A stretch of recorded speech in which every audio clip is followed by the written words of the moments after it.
A martini, shaken, not stirred. I don't know how to put this, but I'm kind of a big deal. Houston, we have a problem. King of the world! Do or do not. There is no try. Nobody puts baby in a corner. You're gonna need a bigger boat. Keep your friends close, but your enemies closer. I'm your #1 fan. And here we go.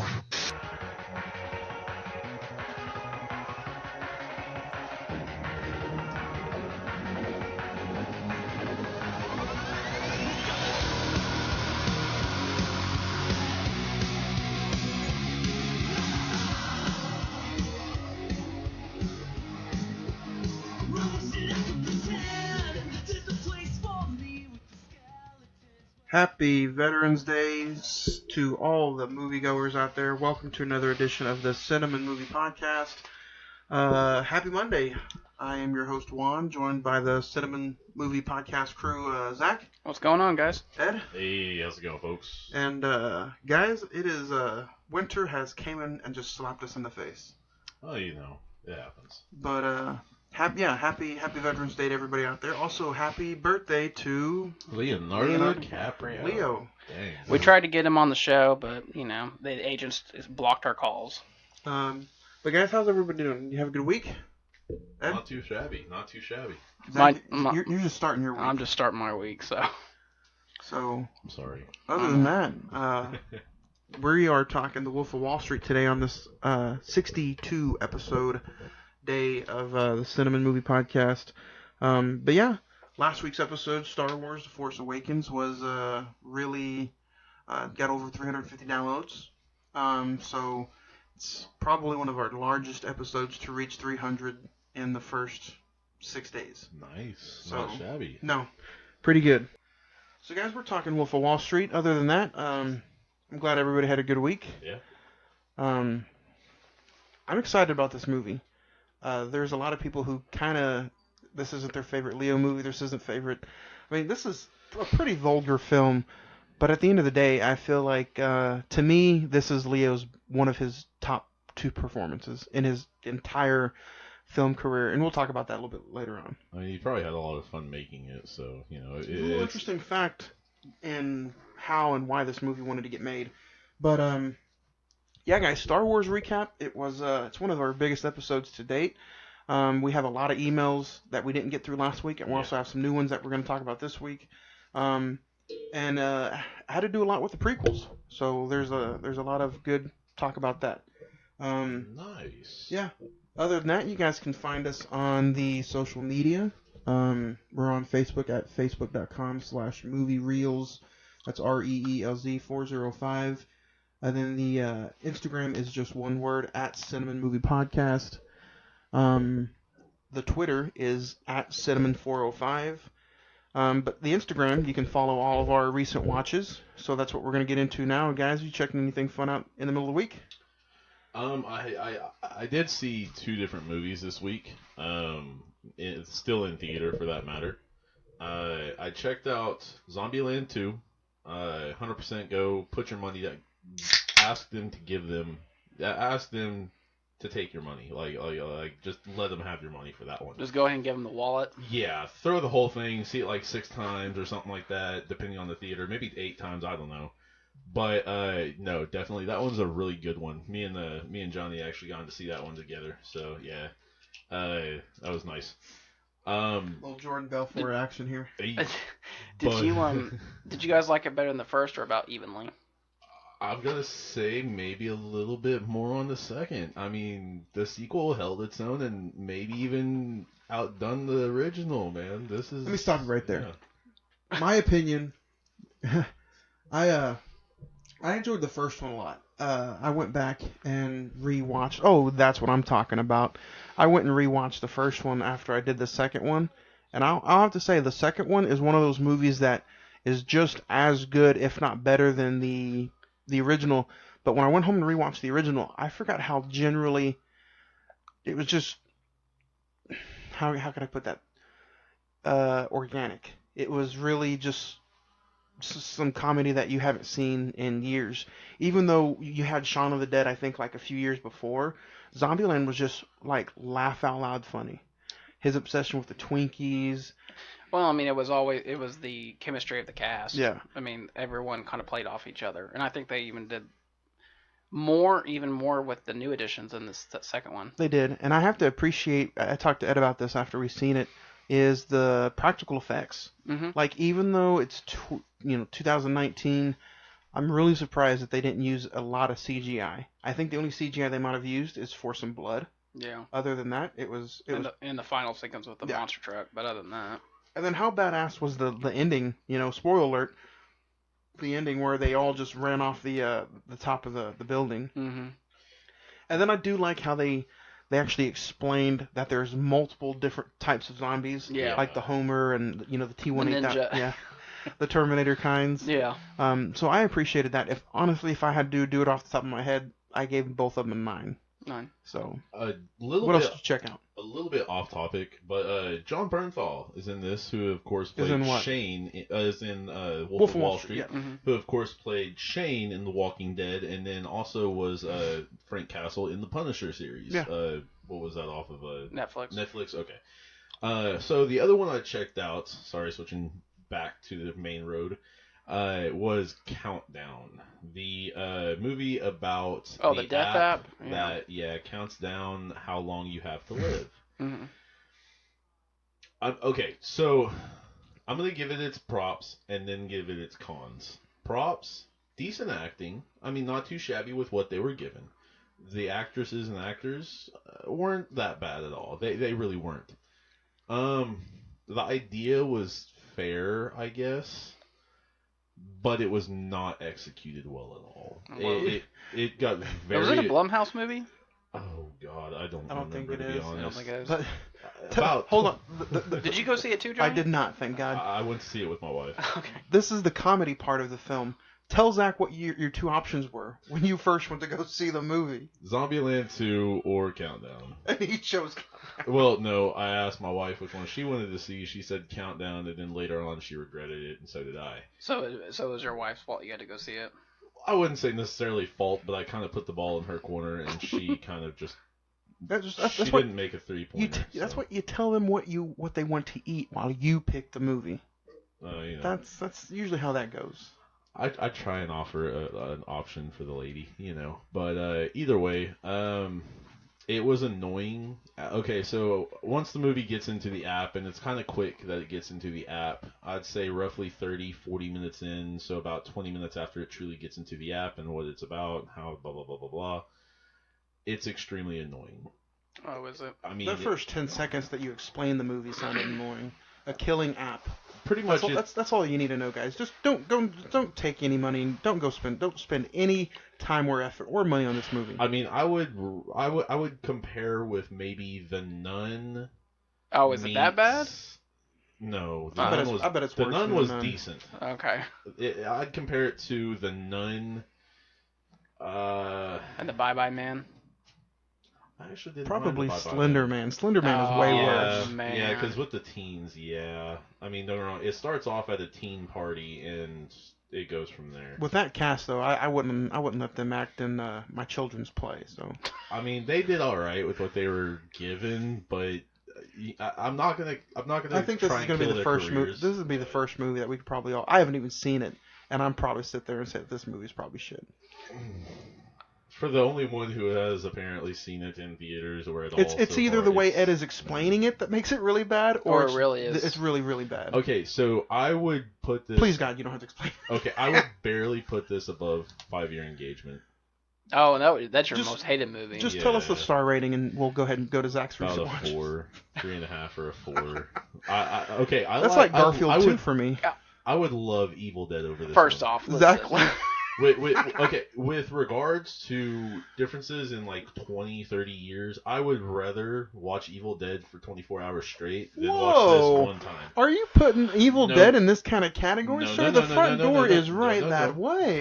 Hold on. No, I'm putting the Evil Dead on a prop. I'm putting it on a fucking pedestal. The Evil Dead should be put on a pedestal I'm for like its time and its decade. The original Evil Dead is as far as practical effects, one of the greatest independent films of all time. Well, no, that's what I'm saying. I didn't really like The Evil Dead. Yeah, and you remember that. I didn't really like it. I wasn't. I would watch The Evil Dead 24 hours straight compared to watching this one time You with damn my eyes straight closed. you would. Yeah. Don't waste your money. Remember I said I didn't have a rant? I'm about to have a rant. We were the only two in the entire theater. There's a reason for that. Yeah.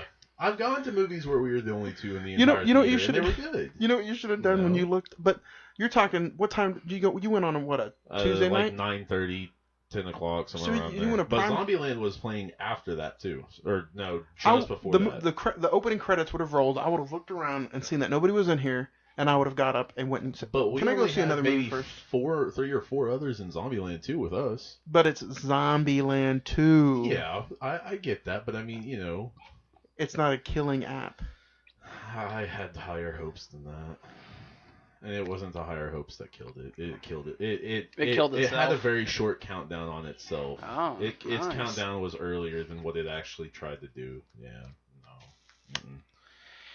I'm pretty sure Johnny would sit through. You know what's more upsetting? About 3 minutes. You know what's more upsetting is Ed. What time was the Joker playing when you went to go see Countdown? She won't see the Joker. Oh no. She won't see the Joker. Well, that's why we push it, Ed. We gotta push it to the $1 billion mark. That's why you tell her to go see Countdown, and you'll go see the Joker. She won't go see the Joker. Oh my. And today's rant is the DC plug. Everybody needs to go see the Joker. Yeah. Go see the Joker. Let's get it over $1 billion so we can have not only probably a sequel, which I think we're gonna end up getting, but I think it's gonna go right up there with my favorite film of the year. Ed, did you check anything else out? Just the 2 new ones? No, just those 2 new ones. I've started a new little stupid series called Big Mouth, and it's not new. It's a couple seasons old, but it's called Big Mouth. Mm-hmm. It's on Netflix, and it is a cartoon that is basically super bad almost. Yeah, but for elementary or middle school kids. I'm sorry. Yeah, it's like super bad mixed with Wolf of Wall Street meets like, I don't know, Courage the Cowardly Dog. Oh my god. Like, yeah. Those are 3 things that should never be in the same sentence. Zach, did you check anything out this week? It's better than Countdown. There you go. Yeah, I finished up Breaking Bad. Let's talk. There we go. I finished up Breaking Bad, and I really have a lot more appreciation for that show. I think it's incredibly well written. It's obviously incredibly acted. Bryan Cranston, pretty much a genius. And finally, after like a month, he wrapped up Emmys like a hooker wraps up condoms. Yeah, that last season of Breaking Bad, it won everything. Yeah. But yeah, a month after its release, I finally got to watch El Camino. Bad reference, but I'm telling you, Breaking Bad deserved every single Emmy. So. No, I totally agree. But yeah, I did get to check out El Camino finally. Let's talk. I mean, go ahead. We talked a little bit about it the other night, offline. No, man, I was thoroughly impressed by it. I thought I was going to be kind of like disappointed in it, all the hype going into it. Basically, the plot is it takes place right after the series finale, and basically what happens to Jesse. I was kind of surprised with, and this is not really a spoiler, all the cameos in the movie. Yeah. Well, I mean, it's been out for a month already, so go ahead. I mean, if you want to talk in depth, go ahead. This was almost a movie that if you had seen it like that weekend it came out, I was hoping maybe we could get like a little 30, 45 minute episode in. Yeah. But looking back at it now, like what if you had to? It's a feature length film, so if you had to star rate it, what would you give it? I give it an 8. I give it an 8 too. I don't want to spoil the cameos because I was really trying my best hard not to be spoiled. I'll just say that there's a couple of people that show up. I'm just kind of surprised that they showed up. But yeah, I don't want to spoil it for people. But yeah, go if you are a Breaking Bad fan, you will like El Camino unless you don't like Jesse. That's gonna be a problem. Yeah, there's a lot of people out there who doesn't like Jesse and they trash the movie. And they said it wasn't like it was slow paced throughout the movie. And I'm like, it is slow paced. But that's like that's Vince Gilligan's style, though. Yeah, that's what every Breaking Bad episode is. It's really slow paced until maybe the last 2 minutes for the cliffhanger. Yeah. Other than that, it's a slow paced series. Oh yeah, I mean I kind of figured that out on this rewatch. Yeah. Like how I mean, mostly every episode is like incredible, but you know, there's always that 5 to 10 minute part of the episode where you're just like, okay, can we move on from Yes, this? that's true. So, what do you check out, Johnny? My list, like always. Again, if you guys want to follow any kind of recent watches, you can follow the Instagram page at one word, just Cine-Men Movie Podcast. I checked out a lot. You know, next week is our second ever bio episode of Tom Hanks. So I started some Tom Hanks. You know that. I've watched so much Wolf of Wall Street this morning. It's not funny. I'm probably like on. I started it this morning at 3 o'clock in the morning, and it was over at 6. And then I started it again at 1:30, and we're kind of viewing it here as we're recording the episode. So yes, Tom Wanks, aka Tom Hanks. No. First off, I agree with Ed. Zombieland 2 was really good. You guys should go check it out. I gave it a 9. If that tells you anything, I don't give that many movies a high praise. But the original movie was great as well. I gave that a 9 as well. Again, I didn't know that at the end of Zombieland 1, and during my rewatch, Emma Stone told Columbus her last name. Yeah. Or her first name. Her real first first name, yeah. name. And like that's the only person that's ever given their first name. So. It works though. Yeah. I mean, you don't need their real name. You can No. just go by where they're going. And it's hilarious too when you think about it. I checked out Big this week. Rewatch of Big, first time in a long time. And you know what? I forgot that Hanks got nominated for Best Actor in that movie.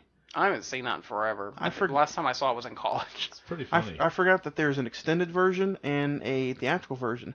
You know, it is funny, but at the end of the day, it's actually kind of sad. Yeah. Like it's a really deep, well-written story. I gave that an 8. No, I gave that a 9. So I think it's really good.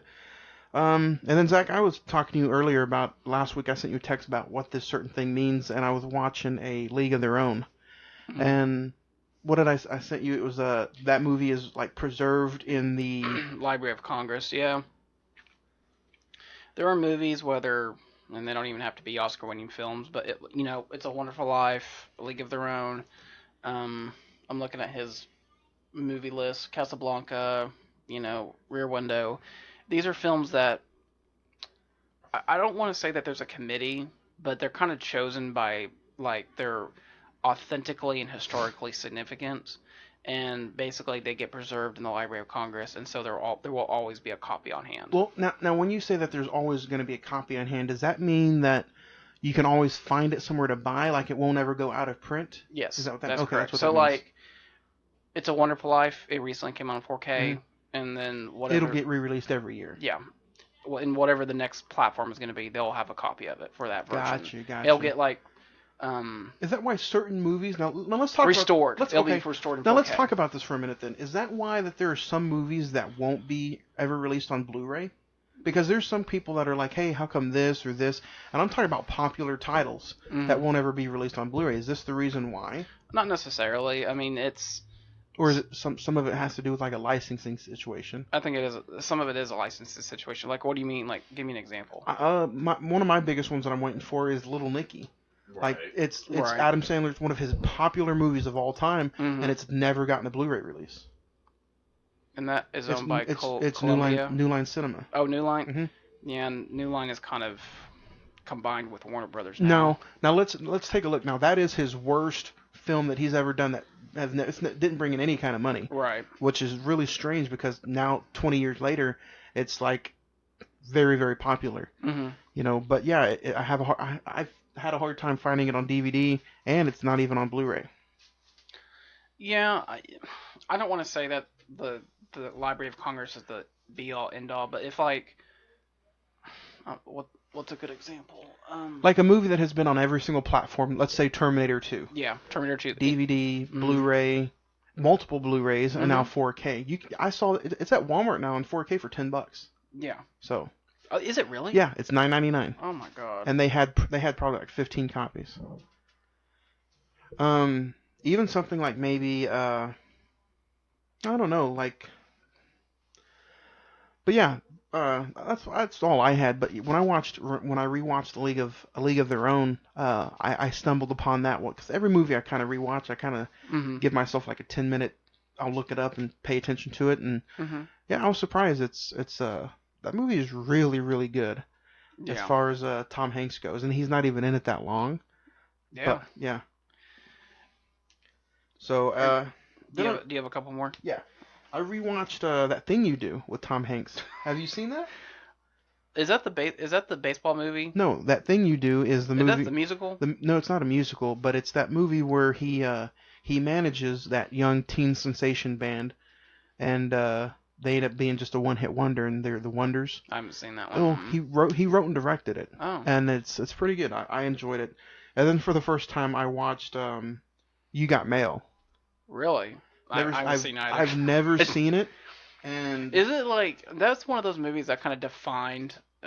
It's so funny. It's a big defined 90s the early movie. 2000s or whatever. 98, yeah. And then like we don't even use AOL Mail no more. You had actors in it though that was like stuck in the 90s, like Meg Ryan's in it. Greg Kinnear's in it. And then Tom Hanks. But yeah, that's the first time I've seen that movie ever. I've never seen You Got Mail, and I was really impressed as far as, chick flicks go. And I kind of forgot, like, Tom Hanks used to be in a bunch of chick flick movies. Sleepless in Seattle's another one that he's in, with actually her as well. It was pretty good. And then you guys, we all have homework this week, and I think I kind of talked to Zach about it. Ed, Zach, before next week's episode, and it's all on Vudu for you guys, we're watching Philadelphia before we get ready for Tom Hanks' episode. I figured, because you gave that one pretty high praise. I give it a 10 out of 10 every time. And then I got ready for The Wolf of Wall Street. And like I said, I've probably dedicated 9 hours of my week to The Wolf of Wall Street. And other than that, that's pretty much it. So there's just one piece of movie news I wanted to talk to you guys about. Just want to get your opinions, and then we'll go into the top 5. Have you heard about this war movie coming out? I don't know if it's coming out next year or the year after, but apparently, which I knew this day was coming, I just didn't know when and how far the technologies came. I'm guessing we're probably at that point. I think I know where you're going. James Dean is coming back to the theaters. I saw that. Supposedly they are quote unquote resurrecting him for this Vietnam War film, where they're going to use body doubles with CGI and just stock footage and different other stuff. Did you see that the body double, I think, is Chris Evans? Yeah. Do you think, because I can understand using this technology for something like when Paul Walker passed away, they used his brothers and CGI'd his face onto them. That's one thing. But this is someone that's been dead for 50 plus years. This is also something I want to talk about and say. And let me just say before we do roundtable, his family has been open, saying like we support this project. Okay. And then go at it. That was about to be my rant. I was like, please tell me they didn't wait for somebody to die in order for them to start using his stuff. No, his family supports the idea. With that being said, I'm glad you did your homework on it. I want to be like, I want to kind of be like, because let's give a backstory about James Dean. James Dean at one point in time was America's hottest young actor who, the skies were the limit for this guy. And then I think a tragic car incident. He was killed in a car wreck. Exactly. Yeah. I think, and he had done films like Big, Rebel Without a Cause. I'm not a James Dean expert, but honestly, he's become a persona like Marilyn Monroe, right, where you always see him and Elvis and a couple other ones pictures. Where they didn't do many movies. Right. Because I think he literally only had maybe 4 or 5 movies under his belt. Right. And then he had died. And the only one I've honestly ever seen is Rebel Without a Cause. Which is actually, I talked to Ed when it was a recent watch when we first started the podcast. And I was like, it's a watch that we need to do. But I'm all for it now. Zach, what do you think? Or Ed, what do you give your thoughts about it? I mean, you might put Leo or Brad Pitt or even Tom Hanks in kind of that same. Well, he could have been one of those guys. Yeah.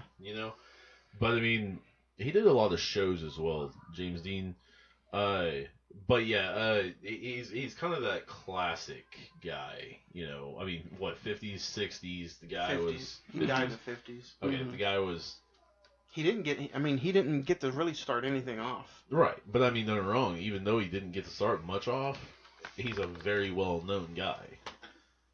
You know, so I mean, I wouldn't be, you know, that bashful about doing an episode with it or about his stuff at all. I think it'd be good. I think it'd be cool just to see, you know, what kind of different things he did get to delve in his lifetime, even if it's just one or two films for that matter. But do you think that this opens the door to saying like, oh hey, if this works and it's like critically receptive, everyone says okay, Marilyn Monroe, Humphrey Bogart, JFK, James, Jimmy Stewart, just everyone from the golden age we're just gonna bring back. I mean, you've got a ton of that possibility anyways, because I mean, you know, they've got all kinds of Elvis impersonators and Marilyn Monroe impersonators, and while they may not look 100% the part, you know, most of them do decently at least, especially with their knowledge for that matter. Because I mean, it's just like another thing with Michael Jackson for that matter. You know, would he be portrayed in 20, 30 years if that was a possibility? I think you need to just let them rest in peace. I don't think, you know, you have plenty of young, talented actors. And let's be honest, James Dean was ahead of his time, and he also didn't even get his feet wet, let's be honest. All right. You have actors out there like, you know, why do that? You know, let Chris Evans be in there. If you're gonna put him in the movie and be a double stunt, you know, a body double, just give the role to him. He's an actor who needs, you know, he's a good actor, and he needs maybe some roles like that can be more stuff like that for him. There's no need for it. Well, I mean, for instance, we just passed on Bohemian Rhapsody, with Rami Malek, won him Best Actor award for that matter.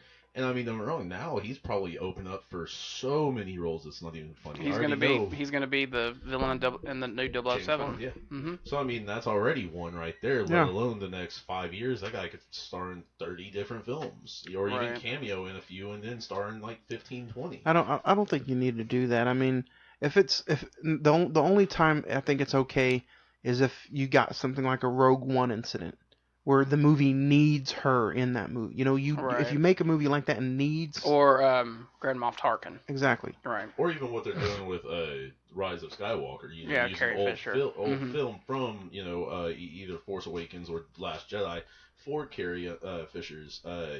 well, she's only in the movie for 8 minutes. Right. For 2 hours and 35, she's in it for 8. But I mean, that's still a lot. That kind of tells me right there... you read the same thing then that said... In The Last Jedi, she was supposed to be the Last Jedi. Yeah, like they were setting her up to be the Last Jedi. She was gonna have a big role in this last movie, but since, you know, the passing now, But yeah, I mean, I'm glad you brought that up. That's something interesting to talk about. And I think it should be left alone, unless it's for small 30-second. Carrie Fisher in Rogue One was 15 seconds. Right. No, we're talking about a feature-length film. Yeah, I think that should just be left alone. And like I get when you're trying to do biopics, like... do you know what the biopic is actually about? All I know, it's just about, like, the Vietnam War. He plays a soldier in it. From what I'm just paraphrasing, but it's just something... They wanted something to the fact of... They wanted to do a character like James Dean, and then they were just like, well, you know what? Let's bring James Dean back, basically. Which, I mean, is a very crazy thing, and it just shows that we are going past in, you know, we're leveling up, if you will, in technology for that matter. So, I mean, show off technology in another way, though, man. Because could you imagine, like, I doubt he's got some family members that, you know, actually knew him back in the day. Right. All his remaining family members might just know of him. But, I mean, could you imagine how hard that could be on a family member that, like, if they do that for Paul Walker... You know what? Just leave him alone. Write him off. You wrote him off in the sunset. It doesn't need to be done. There's been like rumors and ideas that he's going to come back in 9 and possibly even 10 for a cameo. Just like just leave it alone. Yeah, leave the franchise alone. The franchise has been dead. I mean, to me, the best part of the last 5 movies was Hobbs and Shaw. Hobbs and Shaw was that good to where I said it was a good spin-off, and that's the kind of movie that you can just take and do your own thing with. Well, I mean, here's an article for Yahoo Entertainment. James Dean is just the beginning. Critics debate the future of CGI acting. Not only that, but we have a film here in the next couple of weeks, The Irishman, where they CGI'd all their faces to make them look younger. I mean, and that movie's basically writing on that. And so, it says here he's been gone 64 years. That's a long time. You know what I'm going to say is, and I'll, if you guys have anything to say after that, that's fine. But my closing thoughts on is leave it be. Mm-hmm. And then how we're talking Martin Scorsese today. We've done a few of his movies already. He bashed Marvel, which is fine. To me, it's not a... He earns the right. Well, you know what? I kind of agree with the guy anyway. It's not a cinematic film. It's a movie-going experience. It's an event. Right.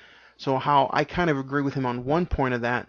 But you know what? Since now his new movie is nothing but, CGI for some of his old school characters, he better watch his mouth, because if the CGI looks bad in this movie, he's going to get tore up. Yeah, I do agree with that, though. I mean, there's points to where you should use technology for what... I mean, okay, for instance, and I know this is going to sound stupid, but Jeff Goldblum said in Jurassic Park, we were focused too much on if we could, we never stopped to think if we should. Yeah. I mean, don't get me wrong. That's a good analogy. It's the exact thing. I thought they did a wonderful job with Captain America, and I'm using specifically that character. In the original Captain America First Avenger, they made Chris Evans look, tiny, like a 5'7", 105-pound guy, extremely small compared to his real size. And they said that was harder making a small dude or a bigger dude small than a smaller guy big. And then they gone in with Endgame. And spoiler alert to the people who may still not have seen Endgame, at the end of it, they make him into basically like a 92-year-old man, and I thought they did wonderfully on the imaging of his face. So, I mean, stuff like that, I think that's a wonderful thing. If we can bring it forward like that, aging or de-aging, or even, maybe even like, I don't know, little things like that, I agree with. That's a great thing for it. But sometimes when you lose sight of the basics of it, it takes away, because that prop mastering, the wounds and different stuff like that, is an essentially key part of it. I mean, like we just said, Zombieland, fantastic movie. You didn't seem to use that much CGI from what you could tell, at least. And I mean, it was still not that easy to tell, but they're not going to have all kinds of blood just flying like they did in super slow-mo, so... But... still got to say, it was a wonderful movie. So, I mean, it's not like minimalistic isn't a horrible thing. It's sometimes the best thing about that. So, yeah. But yeah, I just, I found that really interesting, and I just wanted to see what your guys' thoughts were. So, yeah, you guys want to talk some top 5? It's nice. Yeah, let's go ahead and get into our top 5.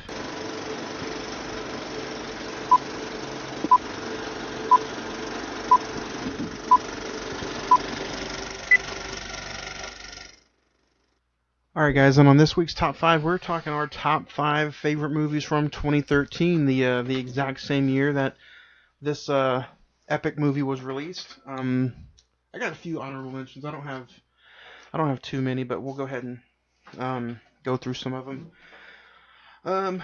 If anything, I'll take a little spew down memory lane. I'm gonna say Enough Said, starring James Gandolfini. It's only like an hour and 20-minute movie, but knowing that was one of his last performances, it was a really good performance. And I don't think he won any kind of Oscar, but I almost have a feeling like if he would have probably lived on and done some more of these kind of roles, he might have had some nominations in there. And then Prisoners with Hugh Jackman, The Spectacular Now. Really enjoyed that movie. My first A24 love was that movie. And that's when the fair began. And then another DC plug, I'll say Man of Steel from 2013. That gets a lot of bad rap because of what it started, but I think to me, that's probably my favorite Superman movie. I think that's better than any of the ones from the 70s or the one from... Somebody just had a stroke. That god-awful one from Was it the one with Kevin 2000 Spacey? Yeah. Ugh. 2006, I think. The 2000. 3-hour one. That wasn't 3 It hours. was Was about it 3 hours? It was about 240. Really? Take a look at it. Yeah. I It don't was remember about that at all. It was really long. Zach, you got any honorable mentions? Yeah, I have 5. This is technically my top 10 list, just divided in half because I'm a nerd. The Place Beyond the Pines with Ryan Gosling and Bradley Cooper. Saving Mr. Banks, another Tom Hanks movie. The Hobbit, The Desolation of Smaug, Dallas Buyers Club, and Fast and Furious 6. I'm surprised that one's not The Desolation of Smaug. I'm surprised that one's not in your top 5.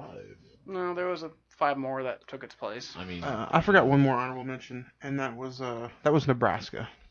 I've never seen that. I actually heard that's pretty good. Ed, what about you? You have any honorable mentions? 3. 3? Yeah. Beautiful Creatures. I'm gonna say that one was one. Y'all may or may not know that. Then you've got Monsters University. May or may not have heard of that one. I don't know. We were working at the Warren when we did that. And then this one was kind of hard to think about in top 5 or not, but I'm gonna say We're the Millers. Still extremely funny. I would definitely go and see it. But yeah, We're the Millers. Nice. My number 5 is going to be Blue Jasmine, which when we did the Queens of episode, this was a movie I was high on, starring Cate Blanchett, Alec Baldwin, Peter Skarsgård, Sally Hawkins. It's fun. It's a good movie. It's it feels like Woody Allen. Yeah, it's definitely a Woody Allen movie. But all his movies are almost the exact same, if you will. But I enjoyed the acting in it, and it's one of those movies that doesn't drag. It's like an hour and 34 minutes, something like that. But it's pretty good. I recommend it. It's a smart chick flick movie, if that makes sense. Yeah. Zach, what do you got at 5? Number 5, I have probably, depending on what day you ask me, it's either the first or the second in this character's line of films. I'm gonna say the Wolverine. No, yeah. James Mangold, obviously Hugh Jackman. We're getting close to the end of his reign as Wolverine. I think that one's really underrated. When he was in Japan. Yeah. Yeah, that's a great movie. Really, really fun. Had some really cool action sequences. I think the sequence between him and that samurai, like where they're just going blades at each other, awesome. Number 5 is Wolverine. What's your number 5? If you watch the uncut version, it's a lot more bloodier. It's rated almost rated R or something. Yeah. So. What's your number 5, Ed? Number 5, going back to, if I'm not mistaken, the end of a triage of films, so trilogy, of course. The Hangover Part 3. Gotta say, this one, they're all crazy. All 3 of them are pretty crazy. This one, I think, might have taken it up a notch. Yeah. But, I've still got to say, it's still lovable. Definitely is still a lovable film for that matter. So, yeah, I'd definitely see it. Mm-hmm. Number 4 for me is going to be Short Term 12 with Brie Larson, Rami Malek, John Gallagher. If you haven't seen this movie, this is probably one of Brie Larson's first big breakout roles. I think she did this before Room, and it's not A24, but it feels like an A24 movie. And they're it's pretty much just what would you call it? Have you seen it? Mm-hmm. It's pretty much she works at a home for troubled teenagers, and she's really not in the movie that much as you would think she is, but I highly recommend it. I don't want to spoil it for anybody, so Short Term 12, Brie Larson, go check it out. My number 4. Zach, what do you got at 4? Number 4 is the, in my opinion, the best of this franchise. I think it kind of solidifies not only a good sequel, but a real incredible action film. My number 4 is The Hunger Games: Catching Fire. Part 2, right? Yeah. Okay. By far my favorite one of the franchise. I think that one just took it up a notch that I don't think the other 2 was really able to catch up with. Incredible. Obviously, Jennifer Lawrence knocks it out of the park. And Philip Seymour Hoffman, man. Yeah. I think he he's not in Catching Fire that much. I think he's much in Mockingjay more. Mhm. But hey man, anytime I see him on screen, I'm just like yes. So yeah, Catching Fire was number 4. What's your number 4, Ed? Number 4, I would have to go with Bad Grandpa. If you're looking for a stupid comedy, I mean, I'm sorry. Oh no, you're fine. That's exactly what it's supposed to promote. If you're looking for an all-out stupid comedy, I don't think that was a good laugh though. I would definitely go with this one. It is ridiculously just insane. Are you talking about the original theatrical version or Grandpa 1.5? Either one, but I mean the original theatrical version is the one I find better. But yeah, it's insane. So yeah, if you want to laugh out loud on the edge of your seat every minute, that's definitely one to go see. How about your number 4? Number 3 for me is going to be Captain Phillips. Hey Johnny, that's my number 3 too. Based on the true story of Captain Phillips, starring Tom Hanks. Zach, let's talk about it. We're going to be talking Tom Hanks next week, or do you want to leave it for next week? Yeah, or... I want to save it because, yeah, we'll save it for next week. But yeah. Incredible film. Yeah. And I'll just save that rant for next week. Okay. I mean, let's talk about it because we have over 30. We have over 30 movies to talk about next week. He didn't even get nominated for Best Actor for that. He didn't. Dude, and he was so incredible in it. Yeah. His co-star, the one that played the pirate, got nominated. He did which get nominated. Deserve it. I'm not taking that away from him. They both should have gotten nominated. But Could you imagine if he did? You would have had in that year. You would have had Leo, Hanks, Matthew McConaughey. Mm-hmm. Incredible. Yeah. What's your number 3, Ed? What do you got 3? Number 3, I'm gonna go ahead and put Warm Bodies. Man, the zombie movie? Yeah, definitely. Mm-hmm. Gotta say, loved this thing. It was, I don't know, I didn't really truly understand what was so good or whatever about it before I went to actually see it. However, Nicholas Hoult kind of grabbed me in this movie. It kind of grabbed my attention, and I really started kind of paying more attention specifically to him as an actor. He went on to do The Beast for the X-Men movies and different stuff like that. Mad Max. So, yep. Mad Max, definitely. So, I mean, it's always kind of been kind of fun to see him here and there in his roles. Who's the girl? Teresa Palmer? Is that her name? Yes, Teresa Palmer, yes. But on top of that, I felt like it was a bit of a nice, slightly fresher. Different take, because, Walking Dead just dominated everything. Well, I mean, most zombie movies, you've got the zombies just mindless killers, and he's really fourth wall breaking when it comes to that. It talks to you directly, and will go ahead and, even mention how, this and that, and how zombies are just idiots, and sometimes they communicate, but it's very, very dull and very incoherent and all that. So it's cool to find a human that he learns to converse with in all actuality. But yeah, I thought it was a slightly fresher take, and honestly, the ending left it open for a possibility of a sequel. So far, it's been 6, almost 7 years, and nada, but either way, the ending was good for a closed case or open to a sequel. So yeah, definitely thought that was a really good one. How about your number 3, Johnny? My number 2 is going to be what we're talking about today, so I'm going to leave that for that, and that's The Wolf of Wall Street from 2013. Zach, what do you got at number 2? Number 2, Johnny, I think you had it in your honorable mentions.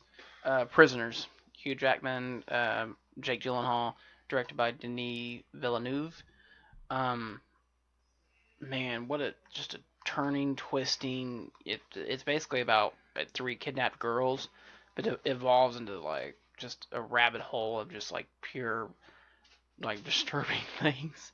I think that's both Jennifer Lawrence's Jennifer Lawrence. I think that's both Hugh Jackman and Jake Gyllenhaal's best movie that they've ever done. Yeah, by far.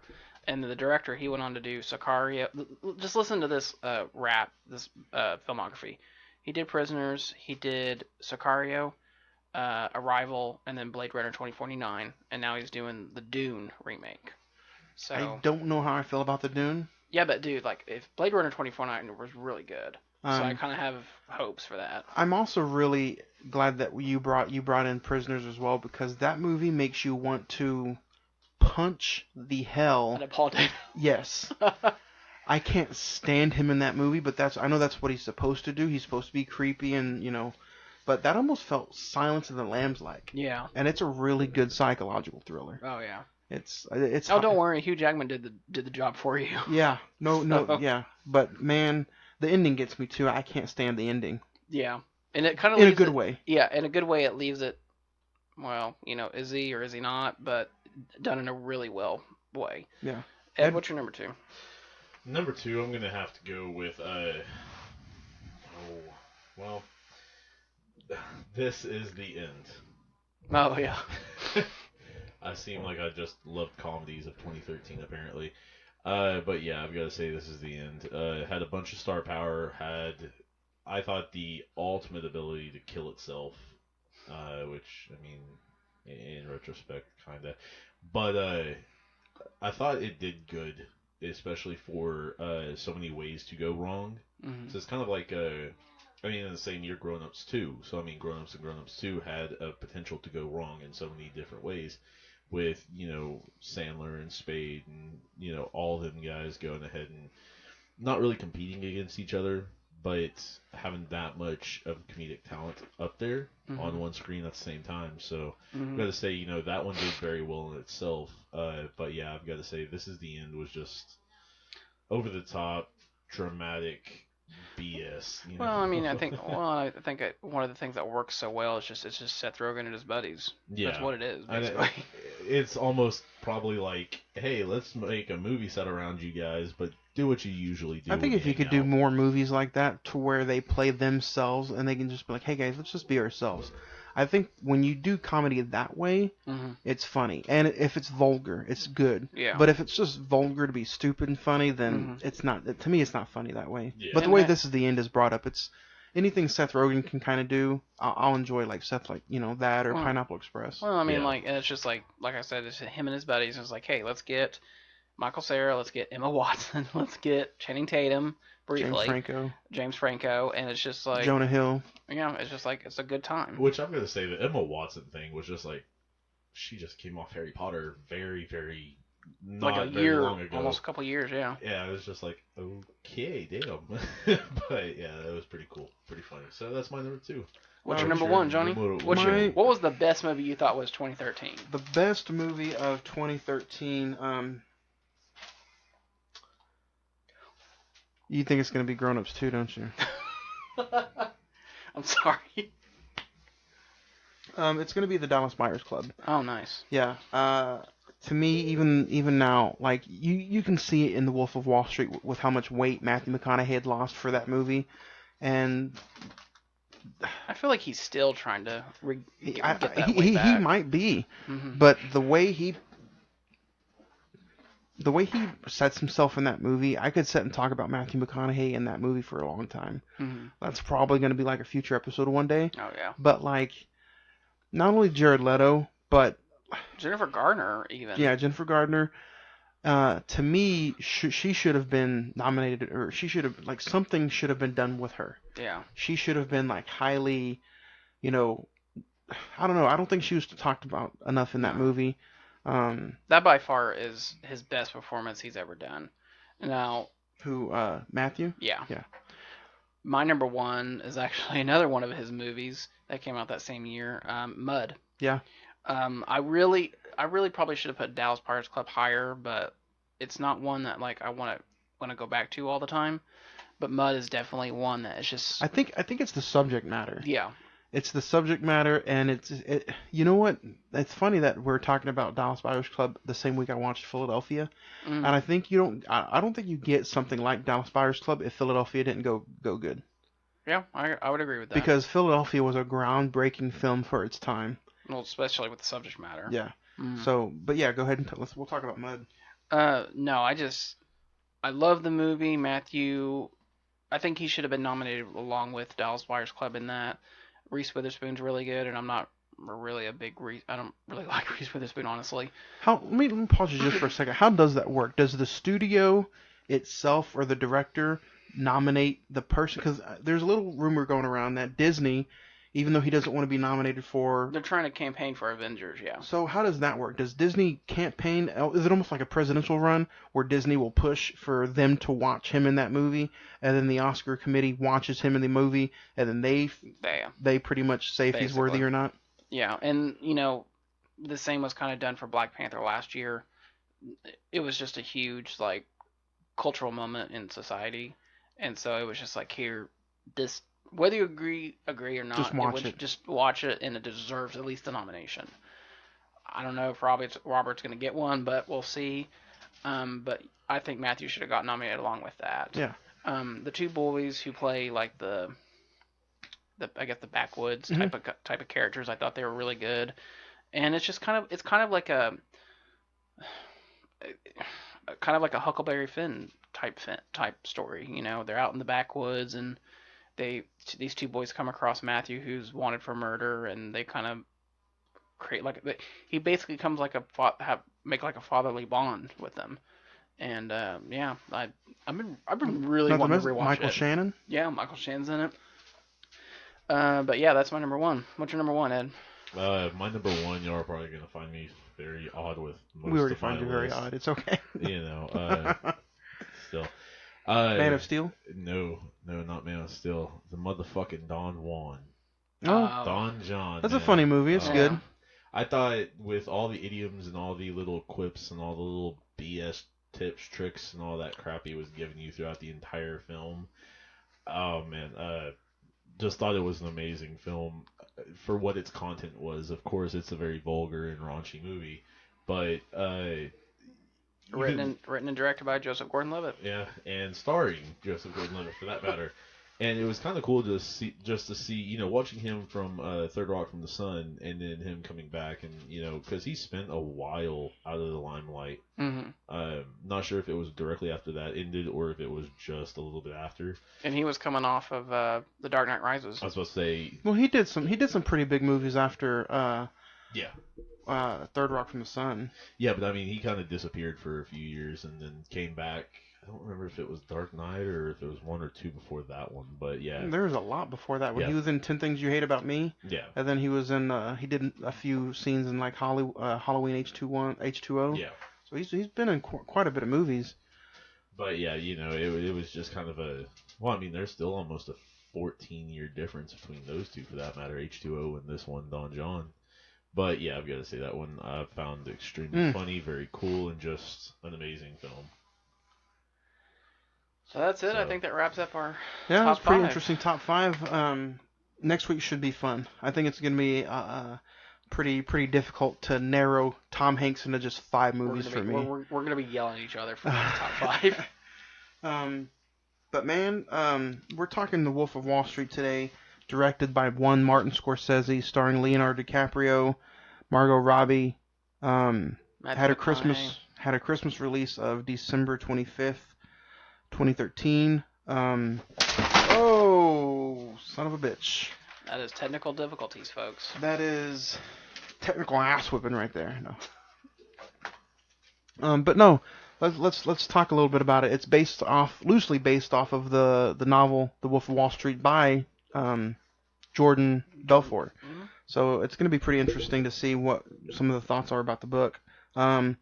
It only took $100 million to make this movie. I don't know if I'm shocked that, you know, some of these guys acted and did the job for less than a certain amount of money. But yeah, it ended up making almost $4 million at the box office.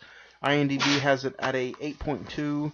Rotten Tomatoes has it at 79%, and then the Metascore is 75%.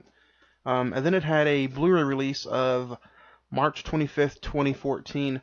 Looking up some of the Blu-ray releases for it, I found it interesting that Martin Scorsese was going to release a 4-hour uncut version that year that he announced in January of 2014, but for some reason Paramount snipped it in the butt and just released the regular theatrical version. So that makes me wonder how that would have been, a 4-hour cut of that movie.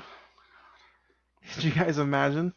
But anyway, we're going to go round table and talk like we normally do. Ed, if you want to go first, and then the rest of us will go after you.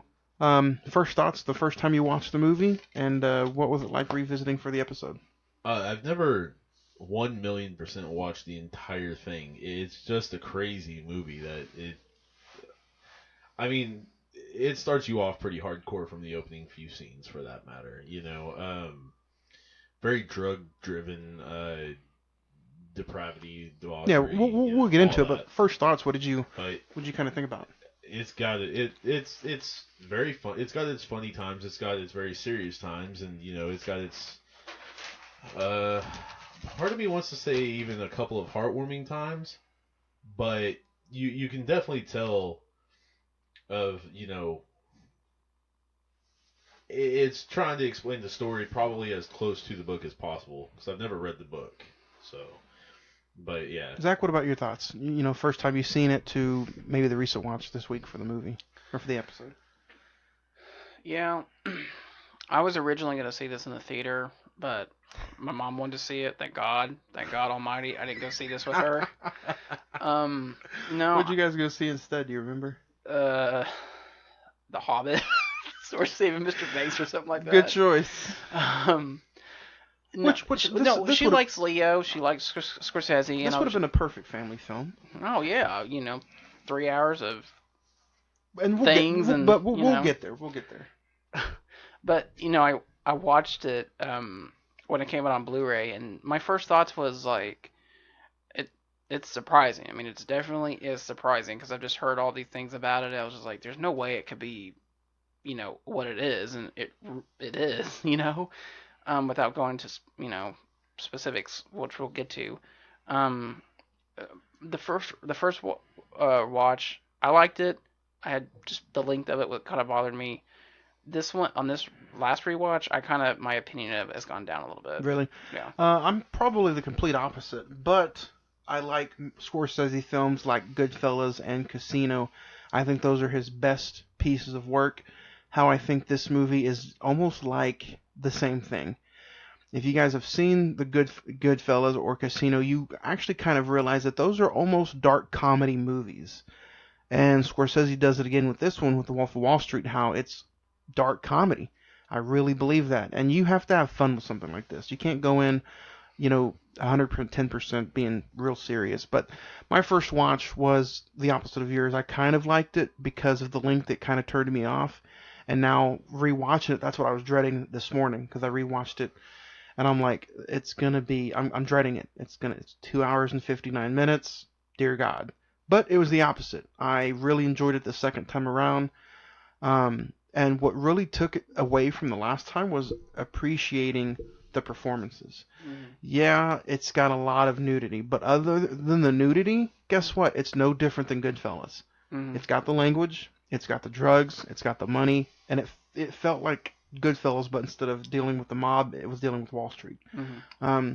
And yeah, come to find out, we'll talk about it here right now, but Leo was actually the one who wanted to do the movie. Yeah, he also persuaded Scorsese to do it. He did not want to do it at all. Yeah, exactly. I think Leo at one point said that if Scorsese wasn't going to do it, he was going to go ahead and put on the directing chops and really wanted to do a movie about that book and that person.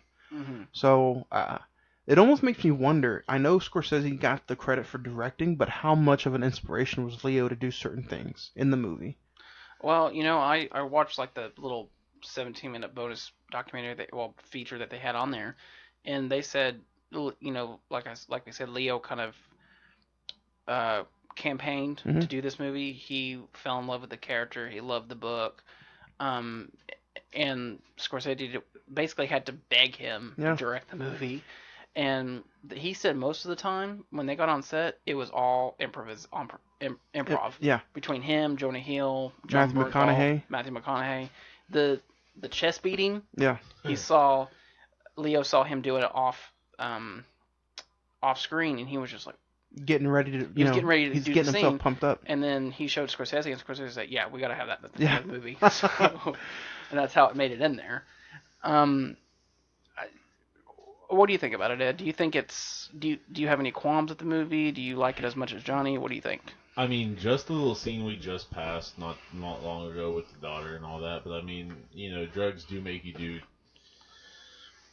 out of character things. So, I mean, it does show the ups and downs of a relationship, marriage, even just, girlfriend, boyfriend, whatever, boyfriend, girlfriend, whatever it is.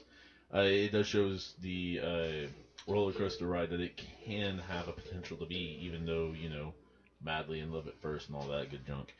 But it just shows this is probably a part of the Wall Street life in a way. I mean, I'm not saying all of them are doing, all kinds of crap in their spare time, but I mean, they probably do different habits and different ticks, if you will, for off But time then you got to look stuff. at the cast like this with Leonardo DiCaprio, Jonah Hill, Margot Robbie, Matthew McConaughey, Kyle Chandler, John Bernthal. yeah, Rob Reiner, John Fairview's in this.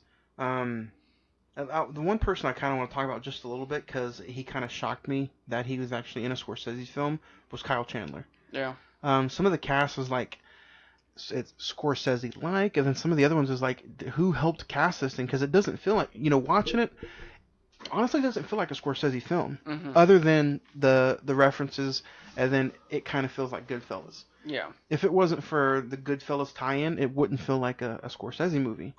I mean, even though Leo does a lot of Scorsese movies, what do you think, Zach? I mean, this is kind of out of the realm for some of the stuff he kind of does.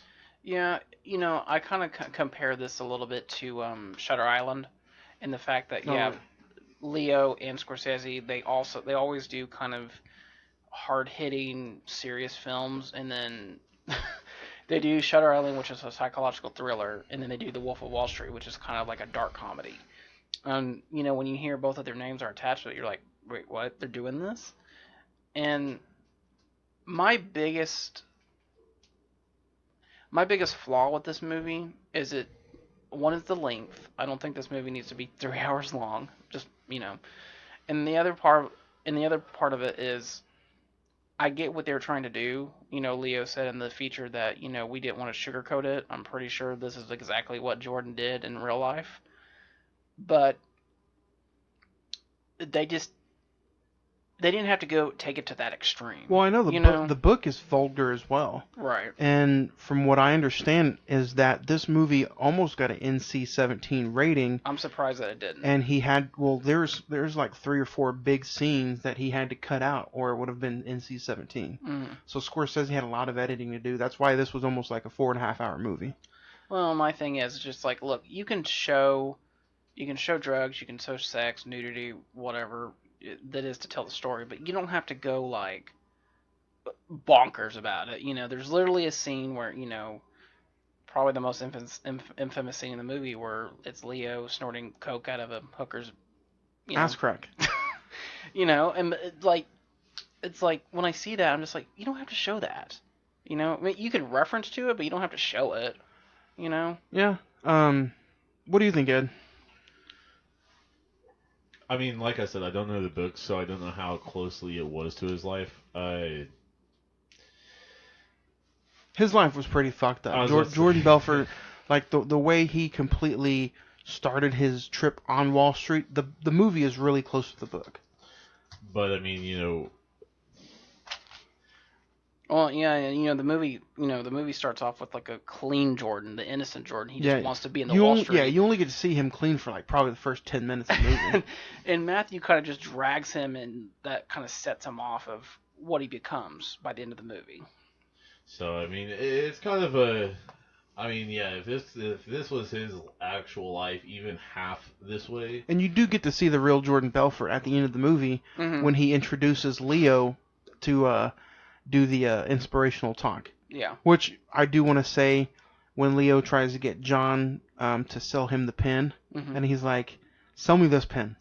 That's beautiful. That's how you sell a pen." Or anything. And then right here, that's him right there. And then like this, he's like, "That's how the movie ends. Sell me this pen." But I want to talk about Jonah Hill for a minute. Jonah Hill in this movie gets better and better as the film goes on.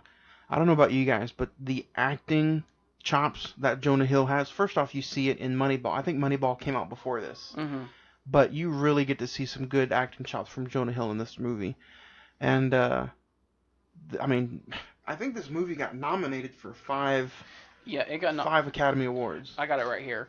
It was nominated for Best Picture, Best Director, Best Actor, Best Supporting Actor, and Best Adapted Screenplay. But didn't win anything. No. And Leo did win a Golden Globe for Best Actor, and it was nominated for Best Picture, Musical, or Comedy. Yeah. So. Another thing I want to say that if I had a rant about the movie, it would be about Margot Robbie not getting any kind of recognition for this role. And that was her basically.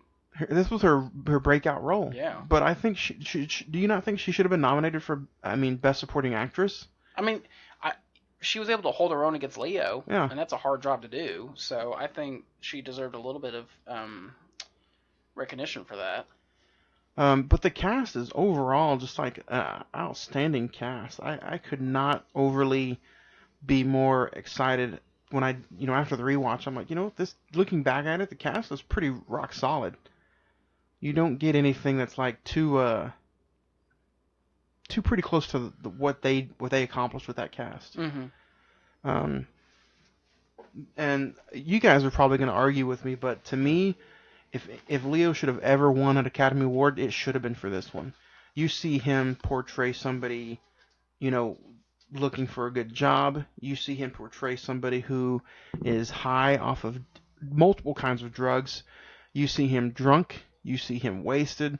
I mean, you see he pretty much does every single thing that you want maybe for somebody to do when acting.